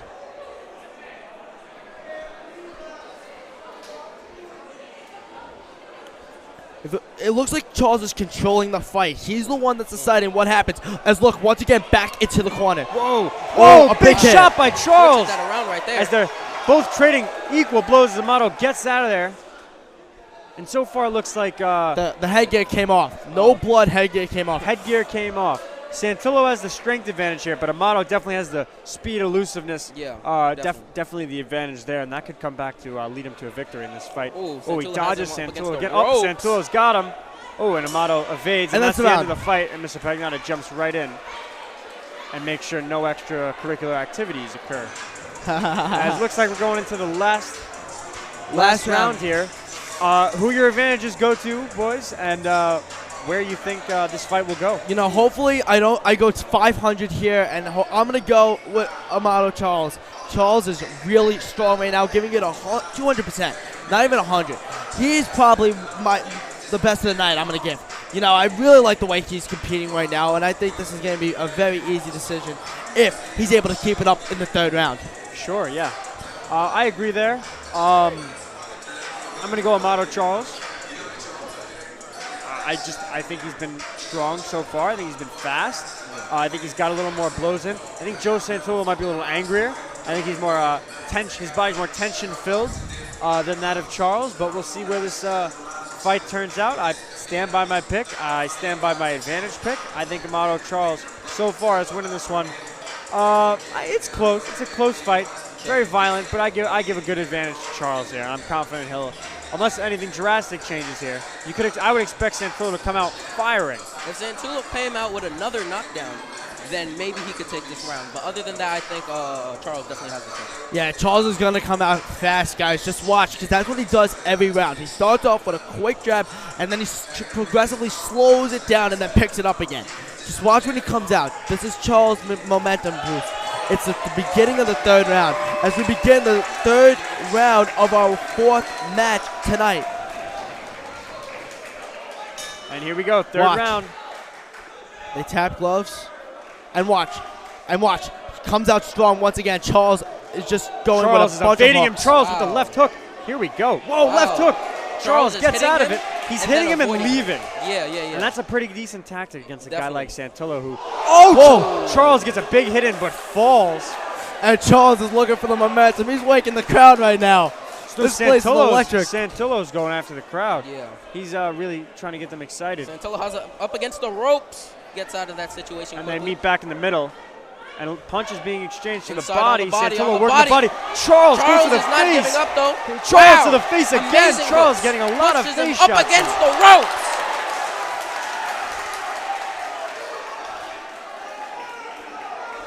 Oh, and here comes the official trying to break it up.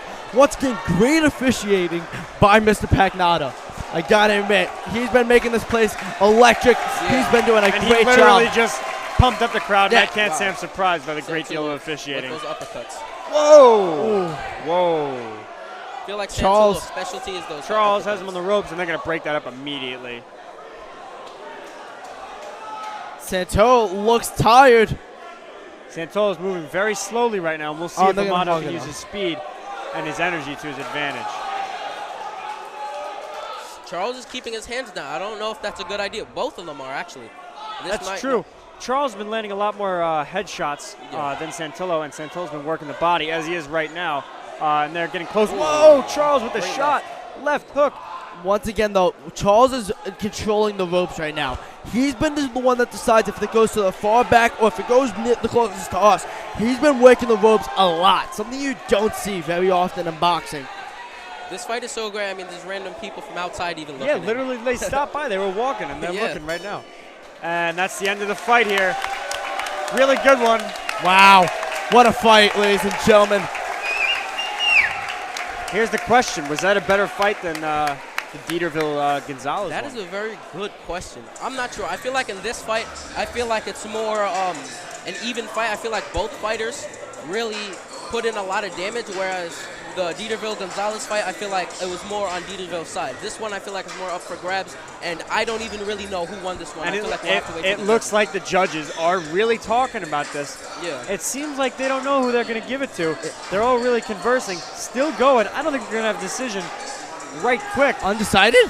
I don't know. I don't know about undecided. I think we'll come to a decision. Let's go to Amato Charles looks a little angry. Let's go to us, actually. Let's go through it. Elijah, go first. Who do you got winning? Quickly. Tough one. You know what? I was going to go with Charles, but I feel like Santulo took this one just because he had the 2 knockdowns in there. Okay. I feel like that might make him keep the win, but I'm not sure. That's like, I don't know. I'm going to go Charles on this one. Charles was electric all 3 rounds. He didn't stop, and I think the judges are going to see that. I'm going Charles. All right, so this is a really tough one for me. It is. I'm not sure where I want to go with this because I did see a decent fight. I thought Charles stayed very energized throughout the whole thing, was moving a lot. I felt like towards the end, and even a little towards the middle, Santulo looked like he was moving in slow motion. He didn't look very fluid in his energy levels, especially in his legs, as we're going to get the results here. Thought Amato landed more body blows. He did get knocked down, but I thought overall Amato controlled this fight. Dominated to an extent. It was very close, a lot closer than it was in the beginning. That being said, I'm going to give this fight to Amato Charles and break our tiebreaker here. Wow. But then again, we don't make decisions. We'll see what the judges say. Here we go. Let's see. As we are just about to get to our co-main event once the results from this one come in. Once again, guys, this is if you guys are just tuning in, this is the first ever Xavier boxing match event live on YouTube and on our website. So make sure you guys hit the follow button, subscribe button, and like the video. Yes, comment who you guys think is going to win the 2 main events. Here come the We'll results. let you know after the results from Matt Pegno. Let's see. Mr. Pegno has their arms. We're ready to go. By split decision, out of the ring corner, Joe. They gave it to Joe Santini. Interesting. Wow. I think he Yeah, really the crowd is not too pleased with that one, and I have to agree. I did not think that Santillo outfought him. I didn't think he landed enough shots to the face. And I thought this was Amato Charles' fight. Maybe we'll get a little quick word from him after, but yeah, close fight, tough fight, but I think I would have given this one to Charles. Yeah. I just feel like the only reason he really won that is because of those knockdowns. If he didn't knock him down, I think Charles would have definitely taken this one, but those knockdowns really got him, and they were hard knockdowns. It wasn't really like he tripped. He really got hit. And The fell one on thing the I floor. will say about the second knockdown from Charles was Charles just landed a huge blow to the face with the left hook and fell down kind of in the process as he was getting hit in the chest. Because he's using I all felt like that he was power. going. He was using his strength, and maybe that wasn't a good idea, but I did think he landed a good shot in the process. I personally would have given it to Charles, but it's a toss-up. Can't complain too much. Nah, But can't get mad. That's where I would have lied. You know what? I'm okay with losing my streak. It's all right. You know, I lost enough games today. It's all right. I think my streak is continuing. I'm 4-0. Your streak is continuing. He's 4-0. Elijah Mitchell and John Magia are going to turn it over to some sophomores as we head to the co-main event and the main event. We're joined by Lou Orlando. What's going on? Lou Orlando, McAllister. Thank you. McAllister Whiting. Pleasure to be here. Yeah, this has been hell of a fight. Hell of some great fights so far. I'm looking forward. If this is what. Whoa! And then we got Mr. Aquino and Pagnata going at it. Here we go. I don't know. I think Aquino could take him. Pagnata is good. I think Aquino could take him. I don't know. Oh! I don't know. I think I'd have Mr. Pagnata over anybody in this school, and I'm not just saying that because I'm related. Oh, my God! Oh, hits the ground. Aquino, Whoa. Nasty Class of Pagnata 07. knocking Aquino all the way to Texas. Put on the gloves. Yeah, that's where he's headed. We'll see. Oh, that's a good one. He's saving some money on a flight. Oh, yeah. True. I gotta say, if this is what the regular fights have been like so far, I can't wait to see what the main co-main event, the main event. Oh my God, this is going to be very exciting. Yeah, this was what the build-up was leading us to. Yeah, I gotta say, I don't know that I can pick a favorite out of the fights I've seen so far. I mean, each one is just that was a good one. I like the different Dieterville level one. of intensity and just something new to the match, and it's just been so awesome to see. Yeah, I mean, they're all unique in their own ways. Some have been quick, boys moving back and forth, fast, like grasshoppers. But others have been slow and deliberate, patient, delivered the punch at the end. Right, and we got Mr. Pagnotta heading up. Checking us out. Flexing a little bit. Mr. Kino in his Hawaiian shirt. Yeah. I don't know why he keeps smiling at me a little uncomfortable. That's just a joke. He's my boy. Jug him up. What? What again? Whoa. As he jumps out of the ring. As well, we have the time before our co-main event and our main event. I think we should thank maybe the faculty, personnel. I know Coach Sean Marquez. Of course, Mr. Christopher Pagnotta setting this whole thing up. Mr. Kino helping with the blue corners and, of course, the red corner. Big thank you to our judges. We had 3 really strong judges. Mr. Bird, big fan of Mr. Bird. We've had Mr. Young out there for a while. Good judges. They've I haven't agreed with all of their decisions. That's a good question. What would you have picked last round? So that was actually a tough one. I thought that was an even fight. I agree. I thought that was up there. I think that could have been a tie-up. So I didn't have that too much of a problem with that one. Yeah, they each had their own moments. One had some good punches. The other had almost had knockout, to be honest. I still caught early on. I still caught. I think you could have made a case for Diego in that first fight. You could have definitely made a case for Desmos in that second fight. So I disagree with the Desmos pick. Really? I thought that was Teeterville all the way. All right. I thought you could have made, or Dieterville, excuse me. I thought you could have made a case for Diego. I went with Enzo. I think you could have went with Diego, and I thought Amato should have won the last one. I mean, it's not like I don't think they blew any decision. I think they've all been close fights. So I mean, like you can't say anything is blatantly it's wrong. not like you could go wrong with. You had a lot of close ones. As we'll look to get Eric Rodriguez, who's in the main event. We're going to look to talk to him shortly before the co-main event. Let's do it. Whenever he gets up here, as he's coming. Oh, here he comes. Yeah, and we'll look to get him on. He should be here shortly, as we'll get him going. Derek Cespedes and Will Coppa are about to get in the ring once everything gets started back up. And here's Eric Rodriguez as we welcome him into the booth.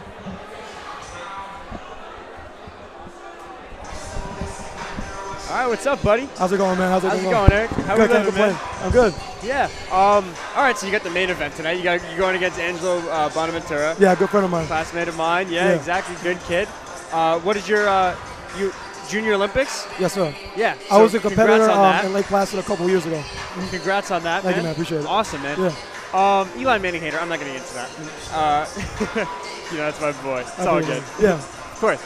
Talk about the fight, though. It's going to be I'm very excited for this one. I've been waiting for it all day. Second, I found out that you, Angelo, and yourself were fighting. I had it marked on the card. If you see it, I have it highlighted. Yeah. We're all ready to go. Excited. What do you feel like are some things you need to do? So for me, Angelo's a kid that's very determined to get into the ring. He may be inexperienced, but he moves forward no matter what. So for me, the game plan is to make sure I keep my chin down. I work my technique right down the middle, stay clean. I want to put on that show tonight for the people. Everybody came out to see us. I want to make sure this counts. Yeah, packed Commons gym here, Mr. Pagnotta. Like we were thinking before, everyone put this incredible thing together. The ring it's incredible. Is insane. I have to just say, man, Pagnotta and Coach Sean and everybody here at Xavier, man, they really looked out for us because it's not something that's easy to get together. It's the first time in New ever. York sports I know, history it's incredible. Boxing, and we all have a passion for the sport. We want to make sure that everybody here in this building feels the same way that we do, that we put on the show and that it's worth it. Of course. And yeah, we'll resume after the introductions here. Awesome.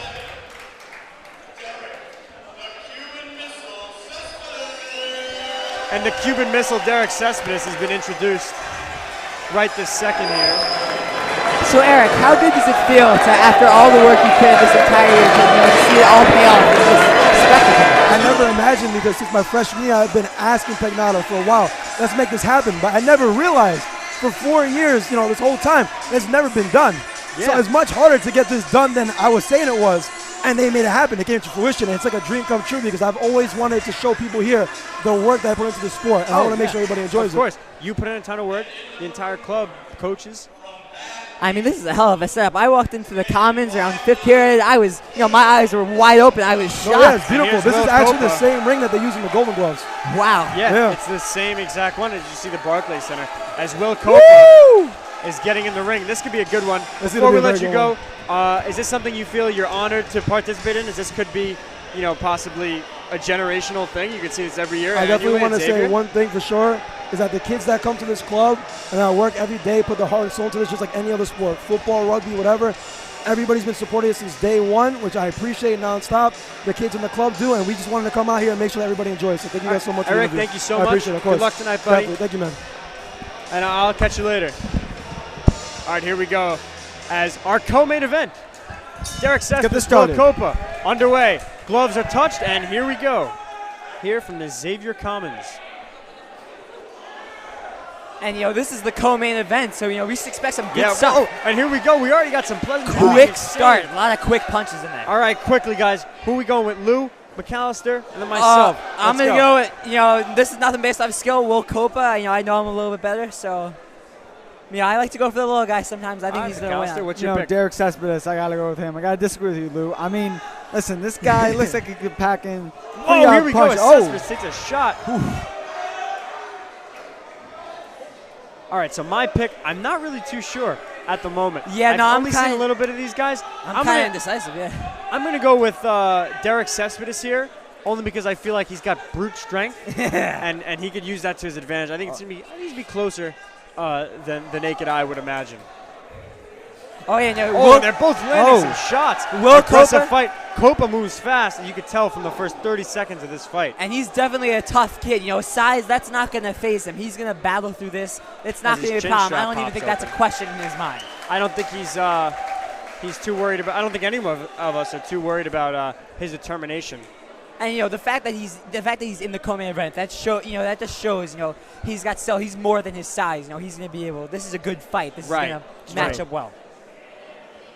As the jabbing around a little bit, nothing too crazy. Keep hitting gloves. As Cespedes gets him in the corner. Copa taking some headshots from Cespedes. Copa giving him right back. Near body shot. Might have landed a glancing blow to the face. Yeah, that's really a pattern of this fight is that they go quick. They go at it for 10, 20 seconds, and then there's a little break. They do this little jab, to recover. That's usually a pattern you see in the fighters that they fight with that quick. That's their game plan. Right. As that's the end of round one. As that bell from Des Van Dahl lets you know that round one is officially over. Advantages? What are we thinking, guys? I gotta be honest. I don't know. I think that was pretty neck and neck. I can't see. Do you see any advantages? I don't see any advantages. Yeah, very close. I mean, to be honest, going back to Cespedes, he's going to pack in that powerful punch. I mean, what he did cornering Copa back there. I mean, that's pretty rough. Who knows what he can do if he continues to it's really close right now. I would say Cespedes has a slight edge. But I just think anything, this fight could go anywhere. I think when you're talking about quick fighting styles like this, it's going to be who can outlast the other. Who's going to be able to keep up that stamina, keep up that quick pace. Because that's really the important part. If they're both starting out quick, they're both going to come out with full energy, and you're going to see something like this where it's neck and neck. You don't really see someone that really takes the advantage, and you're only going to see that as it develops into the second and third round. True. As just getting tended to here. Round should be underway shortly. Yeah, and I think as the rounds go along, we'll be able to see who's tired, who's not, who can last for the entire round, who's going to win. To be honest, we'll definitely see who has the better stamina. Yeah, I'll be honest. My prediction is by the end of round 3, I don't think I'm going to be able to determine a clear winner. Yeah, I can see that happening. This could be another close fight. We might have had 1 or 2 fights that were. We've had so many fights that have gone down. Oh, absolutely. As gloves are touched, bell rings, and round 2 is underway. Copa and Cespedes, co-main event, fight 6. For those of you just joining us, I'm Declan Krogman. I'm Lou Orlando. I'm McAllister Whiting.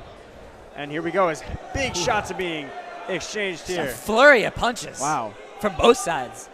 And I think that's really why you can't see a big advantage, because it's not like one guy going at the other. It's both of them going at them almost at the same time. Yeah, they both seem very aggressive, as you kind of have to be in the sport, but more aggressive than we've seen so far, as he's literally walking into walking Copa into a corner. Oh! Cespedes, the Cuban missile.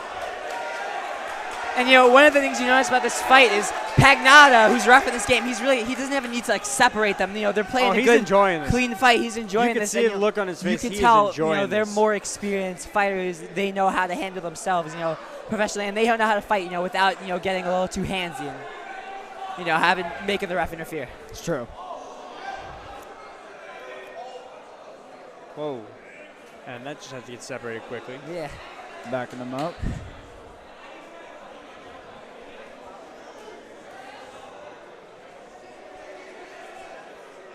And Copa into a corner.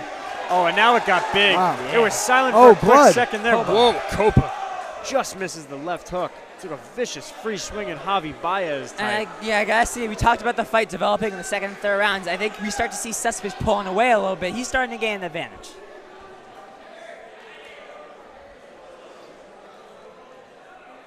Silent for the moment. Quick jabs being. Oh, and Copa. The second you mention it's silent, it heats right back up again. The fighting, it's coming in bursts here.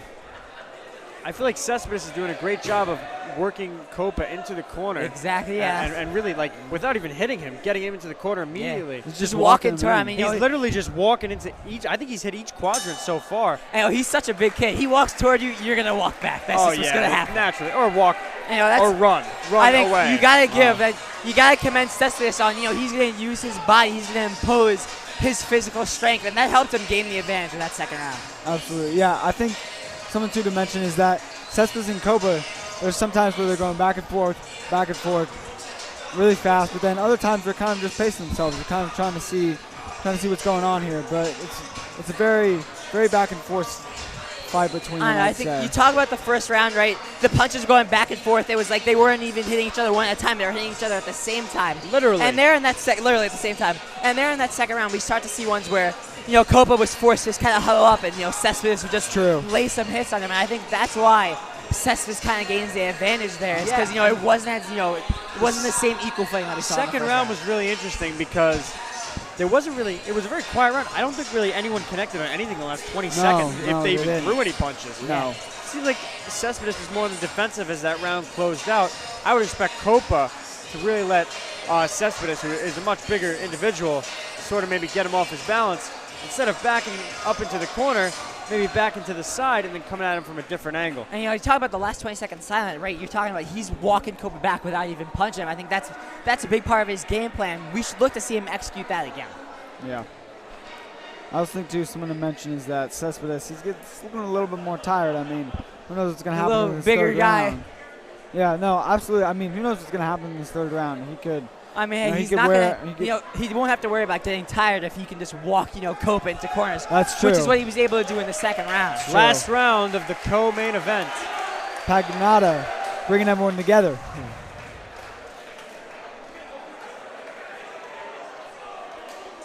Here we go. Has no really emotions here. Yeah. You notice it's very stone-faced. And they're not really. Oh, here we go. Here we go. Oh, Buddies, that's Copa. That to Copa. The face. Oh! Whoa.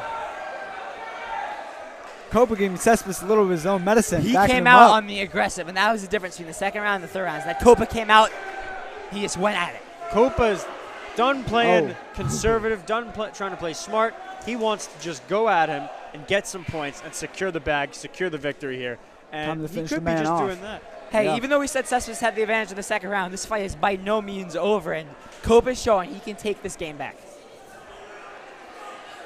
And look at that, Copa's going to drive him into a corner. Yeah, and Copa is driving Cespedes, who's much bigger, and pretty much physically driving him into a corner. Oh, and here we go. Now he's really in the third corner. time. Oh, yeah. The third time in the past 45 seconds as Mr. Pagnotta puts a leg in there to separate them. Hey, kudos to Copa. I mean, you can tell he knew that the game, the fight was starting. The fight was starting to get away from him, and he just completely turned the tables in this round, and he's made it more. He's gotten it back to that first round where it's really even. So I mean, that's a huge commend. If you're going to commend Copa, that's huge. as fight is just winding down here. Now it's getting quiet again, and I wonder if that's a stamina issue. Or maybe they're just building up the final punch. Who knows? It's true. Yeah, I mean, these final 30 seconds, I would expect it to be something special. Yeah, this could definitely be a good one. If you look, Cespedes has blood on his shirt. I know that. I did notice that. I'm curious if that's from his mouth or if that's from Copa. That could be from Copa's nose as he's working Cespedes into a corner. Oh. Copa looks clean. That could be from Cespedes.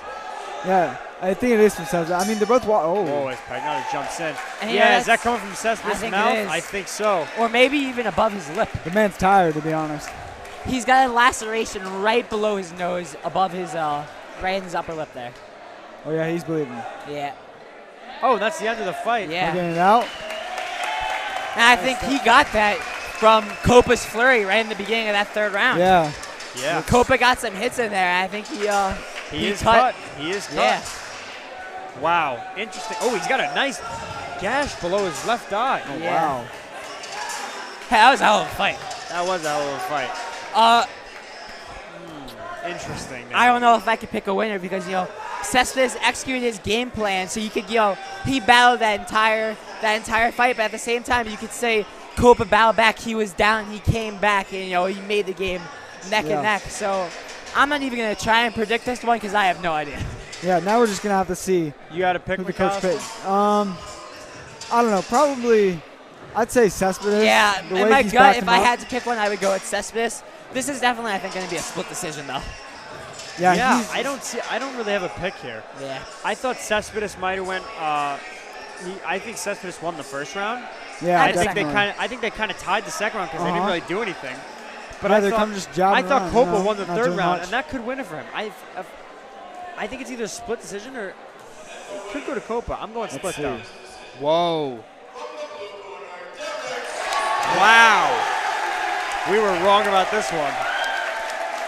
I mean, the one thing you could say is that, Copa kind of let up his game in the second round. You never really saw Cespedes relent. I mean, even in the third round when Copa kind of came back, he came back from a deficit. Cespedes was always there. He was very consistent with his fighting. And, I mean, I think that's why they gave it to him. Interesting. I don't know if I would have went unanimous. Yeah. But I could see the Cespedes I was lead. surprised by the unanimous. I definitely would have thought that was a split decision. But, I mean, that was a great co-main event there. Yeah, it's true. Now we're just going to have to see. As we got the main event, but for whatever reason, I don't see Angelo Bonaventura. So what happened is Tim Mulvey was hurt. So now I think we're going to see, they already mentioned AJ Batista.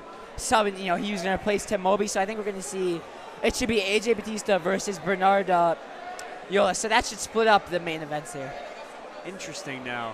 Does this mean that this is not the main event? This is not the main event. So this was supposed to be fight 2. This was the second fight. They skipped it because Mulvey got hurt during training.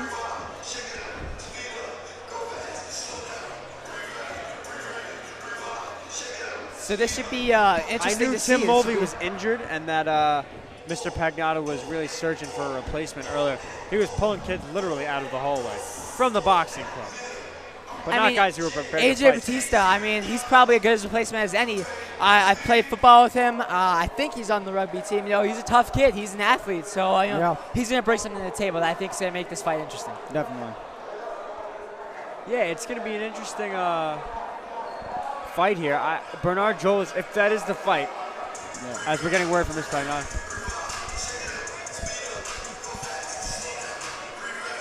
Stand-in fighter. What do you say? Stand-in fighter. Stand-in fight. AJ and Bernard. Bernard's fighting. What'd you get from We got Pagnotta? word from assistant dean of students and my cousin, Mr. Pagnotta. And it looks like we got Bernard Yolas fighting against AJ Batista, and you guys were correct. Tim Mulvey was scratched due to an injury yesterday, and Pagnotta is introducing right now.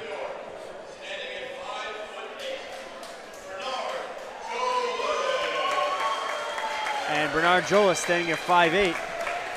He's looking excited. Take acting with him. Strong kid. Shorter build, but he's a strong kid. Batista could be probably more of an athletic kid here, and we'll see where this one goes. I mean, yeah.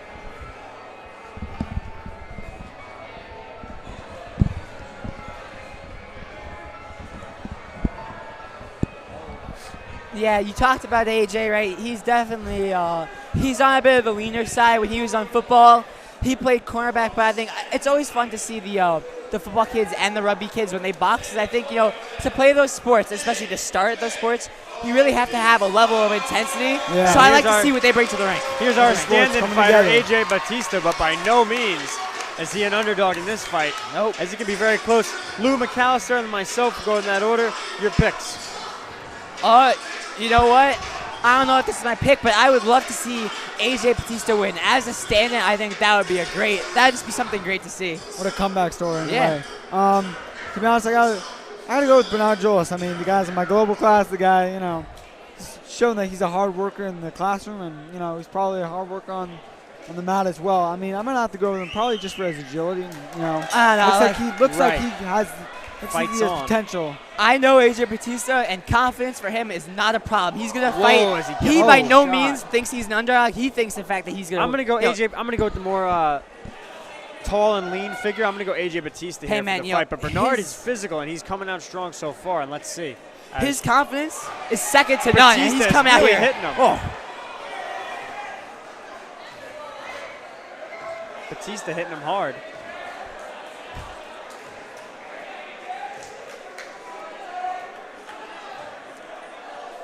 That fight really started with a bang. I mean, they just came out with such intensity. Yeah. Yeah, I didn't even hear the bell. Batista lands a left hook. Quick little jab there. As they're wrapped up together and Pagnata's nearly separating them. This is our rescheduled fight 2. Next fight after this one, we are on the first round, but the next fight after this one is our main event between Eric Rodriguez and Angelo Bonaventura. As Bernard is landing some punches, but Batista gets them back. I gotta say, it's early, and we'll have to see how this develops over time. This has been one of my favorite fights so far. At least the start of this. I mean, the energy that we're seeing here. This could be a very interesting one. Yeah, but if you notice, Bernard, that last hit really took him. Yeah, this could be a very nice build-up to the main event next. Oh, yeah. As they're wrapping arms here.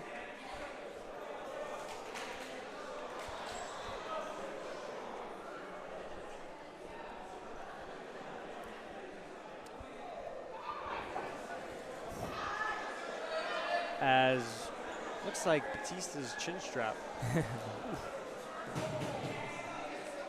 And 10 seconds left. Nearly the end of the round here as they get tangled up. I don't think we're going to see much left of this round.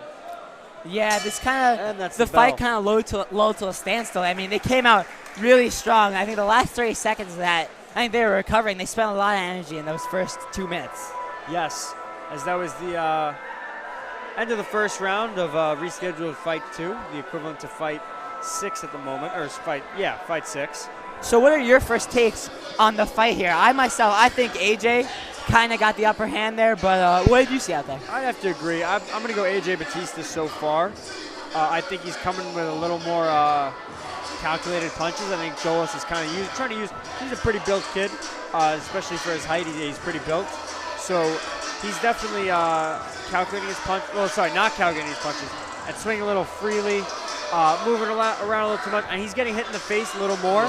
He's been fighting okay so far, but he's going to need to improve just a little bit if he wants to really put his name, etch his name in the Xavier boxing record book. Yeah, out of the two boxers right here, I mean, both came out agile and quick. They came out fighting. It definitely wasn't a slow fight to start, but I have to agree with you. I think Batista, he's going to win this. I think he has potential to win this round and potentially the entire match because he's been a little bit stronger than Bernard. He's been a little bit quicker than him. I think that at the end of the day, that's going to matter. I mean, it was just right from the bat. I think AJ came out with a little more on the offensive. I think he caught Bernard a little bit by surprise. He wasn't really ready for that first flurry of punches. And here's the beginning of the second round here. So we'll see. If you're Bernard, you have to go on the offensive and really show aggression because that's the only way you're going to beat Bernard hit him back. Bernard's getting some hits in. Batista's getting some hits in. Oh, wow. This is getting Pagnata's really going to go. As Mr. Pagnata gets him immediately. immediately. Maybe one of the most aggressive clashes that Pagnata's had to split up today. Yeah, I would say so. Bernard definitely initiated that, but Batista was Bernard is going at him. Bernard is going at him, trying to switch the momentum here. I really like this. I mean, he's coming out with a little more intensity, and even though Pagnot's kind of having to step in more and split them up, I like that Bernard's coming out with more energy. And I think if he wants to take back that game, he's going to have to do that for the next 2 rounds. Right. Batista is not looking happy. He's saying something to Pagnota. I think Bernard's been messing with him just a little bit. I mean, he's been coming at him with a few more punches than he did in the previous round. Bernard definitely came out stronger this round. Yeah. I mean, if you're AJ Batista, you have to keep up. You have to keep up the intensity. You started off great in that first round, but you have to keep that up. And that's the hardest thing that we're seeing is over the progression of the 3 rounds, keeping up that energy because, you let down, the other guys can take advantage. Right. It looks like a little stoppage here. Maybe a glove malfunction, equipment error that they need to tend to.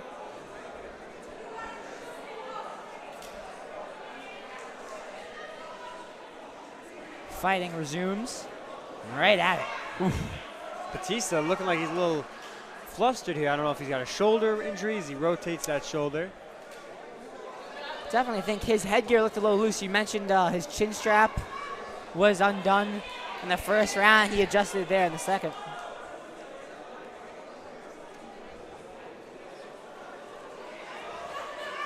Batista landed some as the rim. Oh, boy. Oh! Wow. Drops Jolas. Wow. And that was a little dirty. Jolas gets up, none too pleased, as that's the end of the second round. I was going to commend AJ, towards the end. I think he kind of got back to what he was doing in the first, the offensive. And then he did that. You know what? That was a little dirty, but at least, if I was coaching AJ, I would take that over a lack of intensity.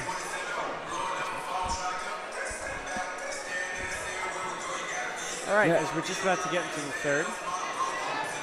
Yeah, I mean, it looks like Bernard on here is looking like, again, he's getting rushed around by Batista here. I mean, Batista could just be getting in his head, honestly, or he could just be out, he could just be out smarting him. And now quickly, before the end of the third round, let's go to our boxing analyst, Elijah Mitchell. Let's see what his thoughts are on this fight thus far and his preview of the main event. I don't know. I feel like it's again, it's not a one-sided fight. I feel like they're both doing great, I think. AJ might have this one. The only issue that I'm seeing is that they're hugging a lot. They're holding on to each other. I feel like they need to focus on punching more. But I think the reason they're hugging so much is because they're so high energy and they're just running at each other. So I feel like they should slow it down and think about it a little bit, and definitely one of them will come out on top. So, So we thought AJ won the first round. Who do you think won the second round there? I don't know. It was a tough one. It really is a tough one. But I might have to go with AJ. I'm not sure, but AJ, but by a little bit. I'm not sure. AJ definitely has, I think, the edge over, if you look at the first 2 rounds as a whole. Yeah. I mean, you touched on how, it's not one-sided. None of these fights have been one-sided. Yeah. I think that's been the great thing about watching this. Yeah. He's got a lot better punches, to be honest. I mean.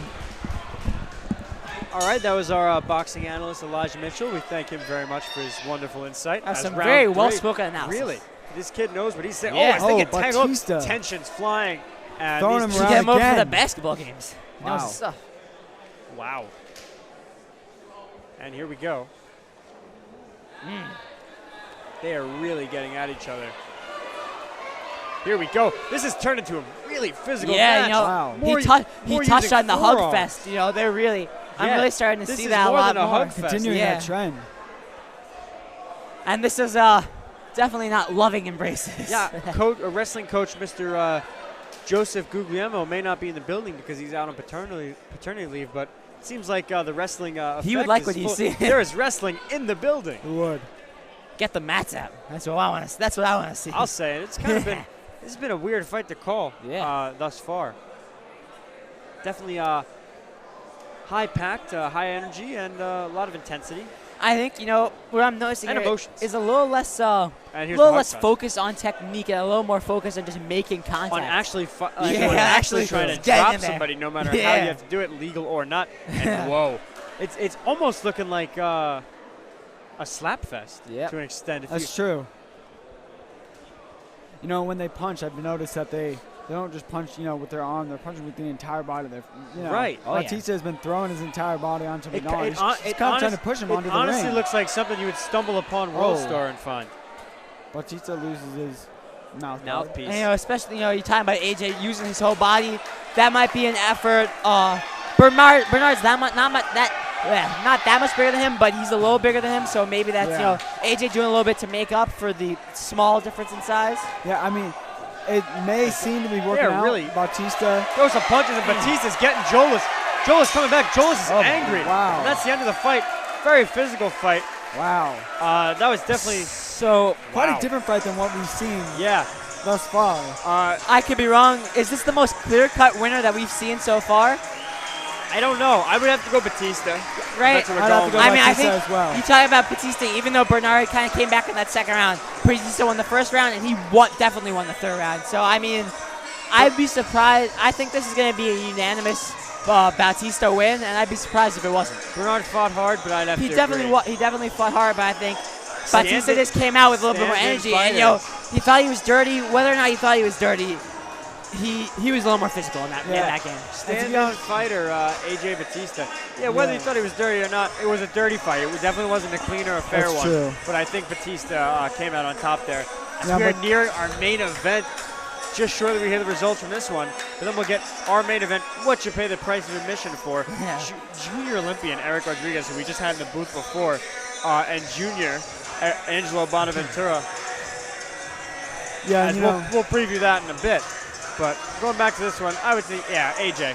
Yeah, AJ, definitely, because if you really think about it at the end of the day, Bernard, he was quantity with his punches, but Batista, he was quality with his punches.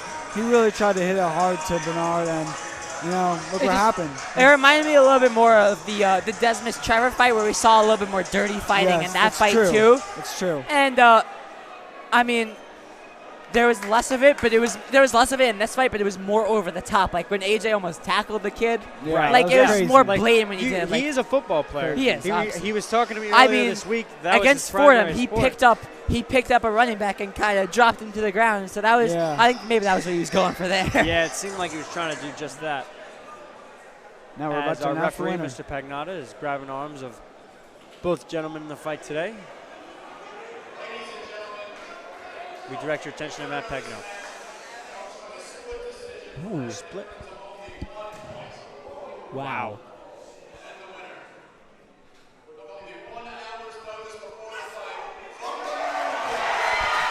AJ Batista. Yeah. With the win a lot closer than we had imagined. All right, I mean, I agree with that, though. I agree with that decision. And you know what? Bernard didn't get killed. He did not get killed. Bernard fought hard. I mean, I just thought that AJ got the advantage in the first and third rounds, and that's why I thought it would have been unanimous. But I can definitely see that Bernard battled throughout all the rounds, especially in the second. I thought he even won that. So, I agree with the decision of AJ winning. I have to agree there. And to be honest, you talked about before, Lou, how, this is kind of the underdog. Batista, he was, alerted only an hour before the match started. And to be able to come out here and give it his best and win, I mean, that's pretty amazing. Yeah, and now the ticket in which you pay the price of admission for. We got our main event, Angelo Bonaventura in blue, and Junior Olympian Eric Rodriguez. Interesting. We're gonna see where this one goes. Anyone have their picks thus far? I mean, I think Eric Rodriguez is a junior Olympian, so my question is just going to be, how close is this fight going to be, and what is the difference between a junior Olympian and just, one of the kids in the boxing club? Like, I want to see what that looks like. I mean, I hope it's not one-sided because you don't want the main event to be one-sided, but at the same time, you would think if Eric Rodriguez is a junior Olympian, he should win it. Yeah, this is the McGregor-Mayweather little fight here, and I would think it kind of favors in a similar parallel. I'm going to go Eric Rodriguez. He's a junior Olympian. I know how he fights very well. I'm a fan of Angelo Bonaventura, so we'll see. I mean, you heard the way that Eric was talking about his game plan, the way he went into detail about Angelo. what he wanted to do and how he wanted to stop Angelo. And I think that just speaks to the type of fighter that he is, that he's going in there with a game plan. He knows what he wants to do, and at that point, it's just how he's going to execute it. Angelo Bonaventura, homeroom mate of myself, under Mr. Aquino, who is in his corner at the moment. As they're playing public service announcement by Jay-Z, one of my personal favorites by him.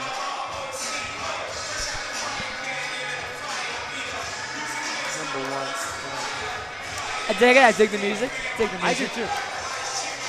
Wearing my chain, that's right. Ho. I'll stop. Send my love to the letters, no one could do it better. Whoops. Okay, here we go.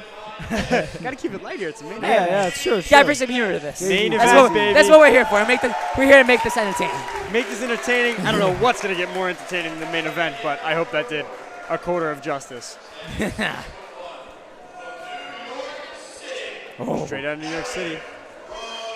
Here we go, Junior Olympian. His last fight at Xavier High School, or his last, roundabout here. It's true. Oh yeah, baby. Here we go. He's got the gold gloves on. Wow. Gold gloves. The Apollo Creed of Xavier High School. And they stay there. Yeah, baby. Oh yeah. Here we go. So, what are his shots to win the crowd award? Oh, man. I mean, just after that moment, he's got my vote. We just had him in the booth, and now he is marching out to DJ Khaled. I love the energy. T-Pain, Ludacris. If he can bring half the energy to the fight that he just brought right then and there, he's gonna win. He should have this. Yeah. Yeah, I would say Eric Rodriguez is your clear favorite here. But let's see what our underdog, Angelo Bonaventura, could do. Hey, this you could can be never. This could be an Ivan Drago, Rocky Balboa situation. After all the fights that we've seen, the one thing that we could safely say is that you can never rule out anybody from winning a fight. Never. You can never predict these things. Nah. You can try your best. You can do what you can. I think I'm like 1 for 5. So I think I'm like. I stopped trying. Yeah, I think I'm 4 and 2, and I'm fine with that. Hey, that's good. It's not too bad. Yeah, That's not too shabby. That's above 500. Let's see. That's Oh, fine. look at this. Music's off. Bells ring, and the main event is underway. Oh yeah. Oh. Angelo takes a shot to the face. If I do say so myself, Eric Rodriguez looking a little bit more confident boxer out here. Yes. I think he's just looking here to control the fight, and I think that's what he's doing. You know, he's dictating the flow of the game and the pace. I mean, I think that's going to give him the advantage. Whoever's able to, kind of dictate and gain you that dominance and that superiority, Definitely. you're able to control how the fight's going to go. Exactly as Angelo's taking a couple shots to the face, holding his own for the moment. Angelo, he hasn't really landed any punches yet. That's the one thing I'm noticing. I've spoke to Angelo throughout the day, him being in my homeroom, and met up with him after dismissal. He says he's stronger than Eric Rodriguez. That being said, Eric's quicker and a much more experienced boxer. And bigger boxer too. You can definitely tell the definition in Angelo's biceps a little more than Eric's, but Eric definitely a leaner kid, a more athletic kid, taller. Yes, and that could be a difference maker here. I think that with will a have, lot more experience. Too. Even though Angelo is stronger, I think all that we talked about is going to allow Eric to maybe dominate this fight physically. I don't think you're any far off at all. Thank you.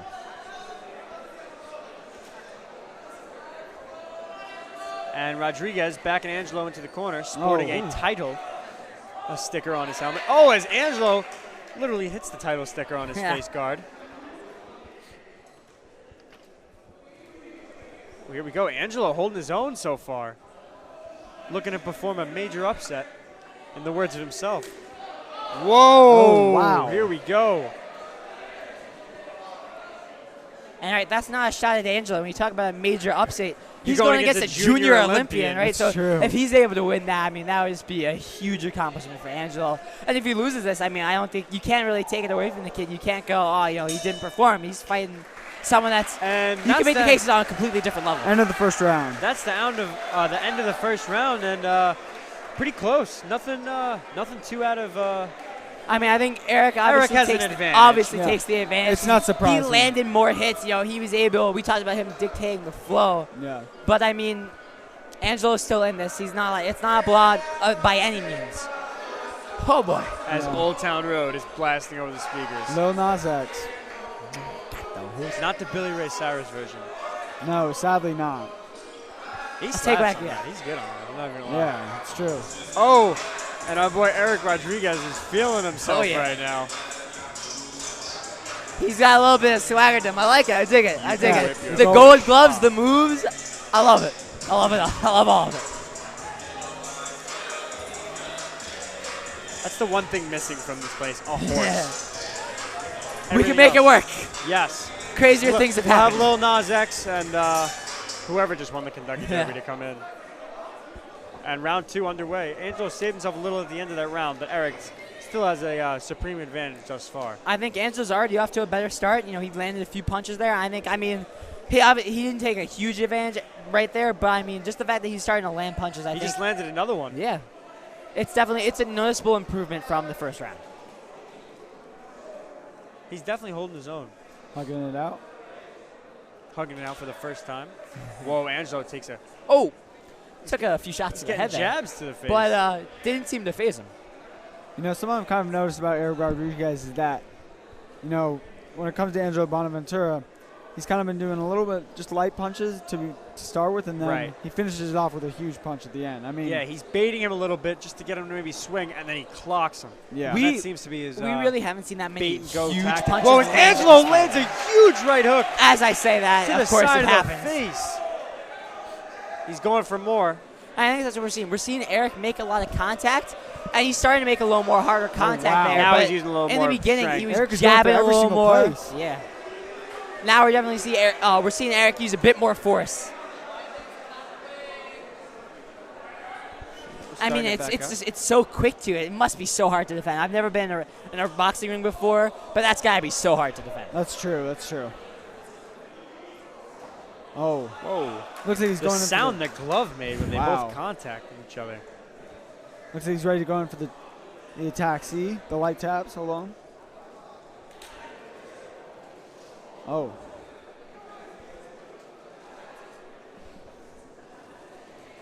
Ooh.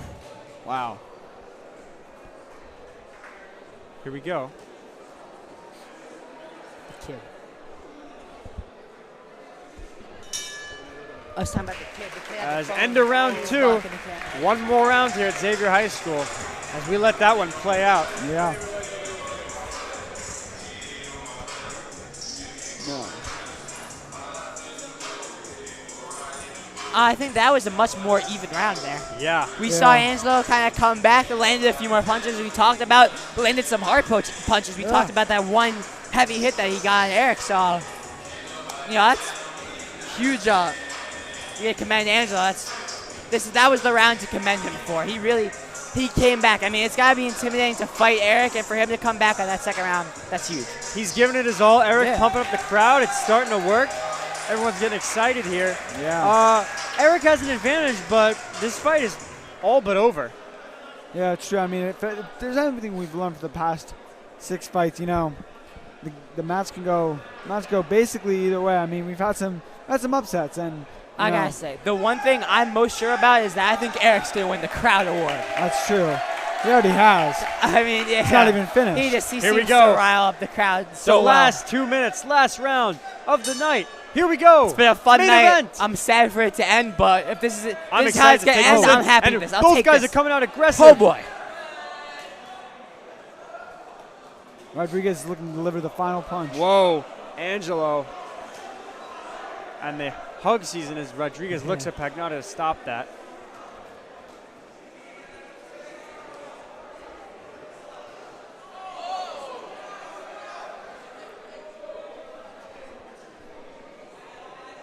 Here we go, getting dormant. Backing away and expect something from Rodriguez, but no, not too much. A couple body shots. Light taps. Angelo's got to do something crazy if he wants to win here.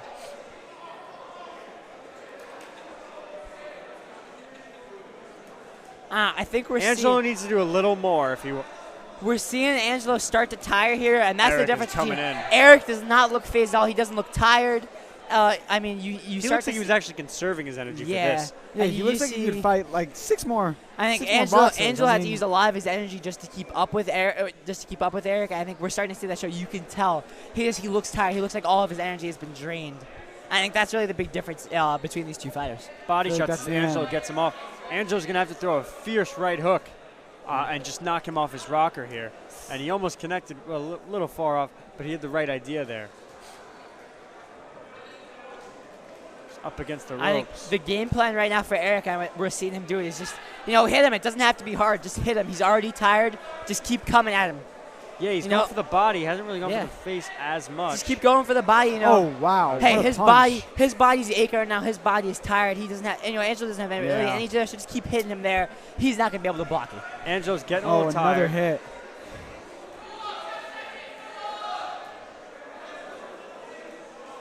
Oh. This fight's just And about to be we're over. really seeing Eric kind of tee off And here. the night is over. And Eric Rodriguez is your I think winner. that was the biggest win, right? There's no doubt in our minds. Yeah. I mean, hey, Angelo fought hard. battled through the first 2 rounds, but you talked about Eric definitely conserved his energy in those first 2 rounds. Yeah. Whereas Angelo, I think he has to use a lot of his energy to keep up there. Right. And I think that's what killed him in the 3rd round. Yeah, no doubt. I would say Angelo, he didn't really get messed up. I wouldn't, like, if you look at him right now. It was he not a looks blowout by any exhausted. means. He held his own, but Eric was just better. And that was the story of this match. Eric, the junior Olympian, definitely showed a little conserved his energy more and showed more stamina. I agree. Throughout the whole match. And he was so consistent with his punches, consistently landing punches. Consistently dodging and blocking, and I think that's why he's a junior Olympian. It's that consistency. We saw some guys, they would fight in bursts and then they would disappear for a little bit. Yeah. He never really disappeared. His intensity, it was there. He was able to really be in that fight the whole time. I would say unanimous decision here. Yeah. If it's not, I'm gonna be surprised. That being said, Angelo so put would up I. a good fight. I mean, Younger? I guess maybe someone would vote for him because that's a junior Olympian right there. He held his own, but if the judges are being accurate, it should be a unanimous decision. Yeah, I agree. Unanimous decision. He didn't really get too messed up, but Rodriguez conserved his energy, got a couple body shots in, and did his job for the most part. Not a lot of big hits, but enough to get him the win, for sure. Let's hear the results. Let's hear him, Pegno. Main event results, which you've all been waiting for. Angelo Bonaventura versus Eric Rodriguez.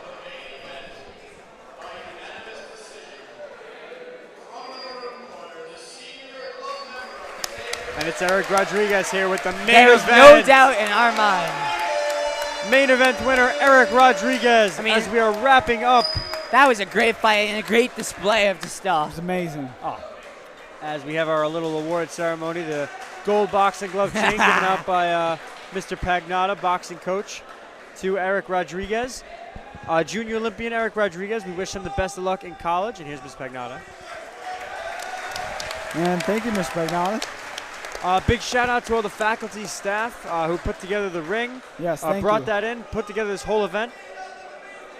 Huge shout out to Mr. Avalon for setting this whole thing up. I mean, this is Shout out to great Mr. Avila, setup. the Oh my God. IT wizard, the That was best in Mr. the Pagnotta. business, best in New York, Thank you, Mr. best in Pagnotta. America, Thank the you. best by far. We wouldn't have been able to do the basketball games. We wouldn't be able to do this without him. So I mean, huge That's shout. true. He's the man that made this all possible. Thank you. Thank you.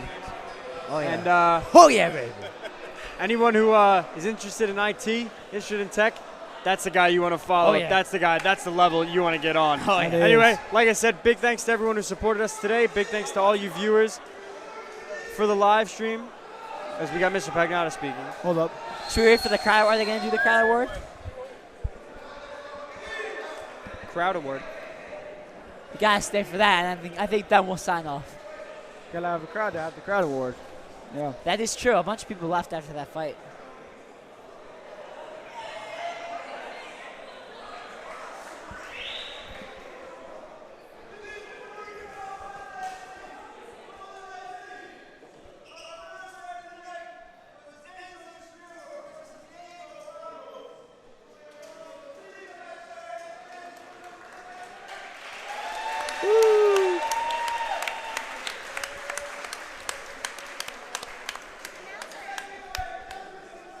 Mom,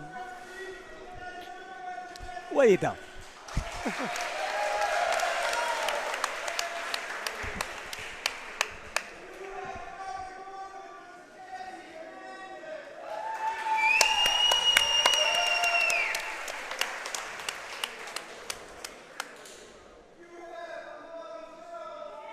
Yeah, that might be mine. That was a well fought fight though. I enjoyed that one. Ooh, that was a good one too. Ooh, that was a good one really too. good one. Love That that was a fight. You really can't good go fight. wrong with any of these last three. Love that fight. Will people give the main event some clout just cause? Yeah. That was a really good one. Yeah, baby. Fun fight. Co-main event.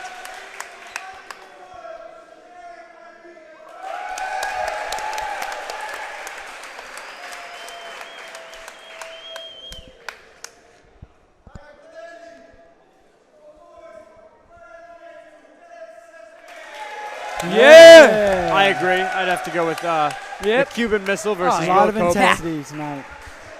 I mean, that was a great fight all the way around. I mean, we talked about how it was neck and neck for so long. Right. That was such a It great was a fight. unanimous decision. Yeah. Which was surprising, but Cespedes did pull through, and he was excellent tonight. Oh, yeah. And I think that is it. We should, I mean, hey, it's been a blast. Yeah, man, we'll sign off here. McAllister Whiting, Lou I'm Lou Orlando. I'm Declan Krogman. This was a lot of fun on behalf of everybody. Mr. Avila, faculty, staff, we give a big thanks. And, of course, the students who showed up here to make everything possible.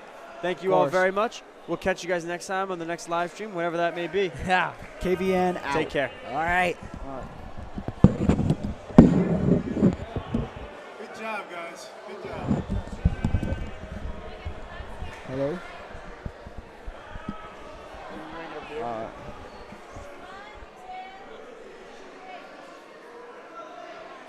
Thank you.